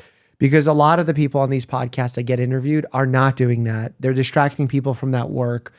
And again, I'm just grateful that you're doing this. And what I would like to do is I'm going to allow people, or I'm going to encourage people to leave comments and questions in this YouTube video or Spotify or however you're getting this. And we could do an episode 2 where we answer a lot of those questions. Yeah, that'd be great. Because that'd be fun. Yeah. And I just want to, like, it's kind of you to say, but there are so many like unsung heroes of nutrition research and practice that are out there that I think you don't see many PhDs or RDs. And like everybody can name a PhD who's in the health influencer space, but like how many nutrition PhDs are doing research that are out there talking about it? And so they're the folks doing boots on the ground stuff. And I mean, I'm right in the trenches with them, but there's amazing research that's happening out there that I hope people get inspired to like think about nutrition research as a career path, encourage their Congress people to fund it. Like it's a really cool field that not only impacts your health, but just the biology of how your body handles food. That's actually, I didn't say it, but it's what got me into nutrition research. Like when I end up doing my PhD in choline, because the methyl groups that are on choline ultimately end up tagging the genome. The methyl groups of the choline that are in mom's diet end up tagging the genome in the fetus and regulating its gene expression. I just thought that was like so profound and cool. And what are the implications of that? Like how do we study this more? And so I hope that people get not just like, what do I need to do for my health today and which I put on my plate, but just getting to know the methods of nutrition research and understand a little bit more about it, I think can empower people as they go and interact within the food environment that we have. But we really need that groundswell of social, political capital supporting nutrition research so that we can really actualize all of its benefits. I understand why a lot of the PhD or RDs are discouraged these days, because I know that if you go out and you say the things that you're saying that are very scientifically accurate, they're going to get a lot of pushback and say, but Dr. Fung told me otherwise, but Dr. Gundry told me otherwise, but this doctor told me otherwise. And they're like, why would I bother when I'm just going to get all of these different groups attacking me? I've actually had, maybe not in the nutrition space, but I could say in the women's health space, I've had experts who I want to come on the show to debate someone else or have a conversation with someone else. They don't want to because they don't want the negativity that comes with being online. And I totally get it, because it's a terrible space when people are attacking you for no reason. Yeah, hopefully I didn't say anything too controversial to get me attacked, but we'll see. Time will tell. Yeah, let me not sign up for episode 2 quite yet. No, I'm kidding. Well, thank you so much for your time. Hope you had fun. Yep. Did you know that I actually became a master chef, and Master Chef Nick DiGiovanni became a doctor? Click here to check out that video, and as always, stay happy and healthy.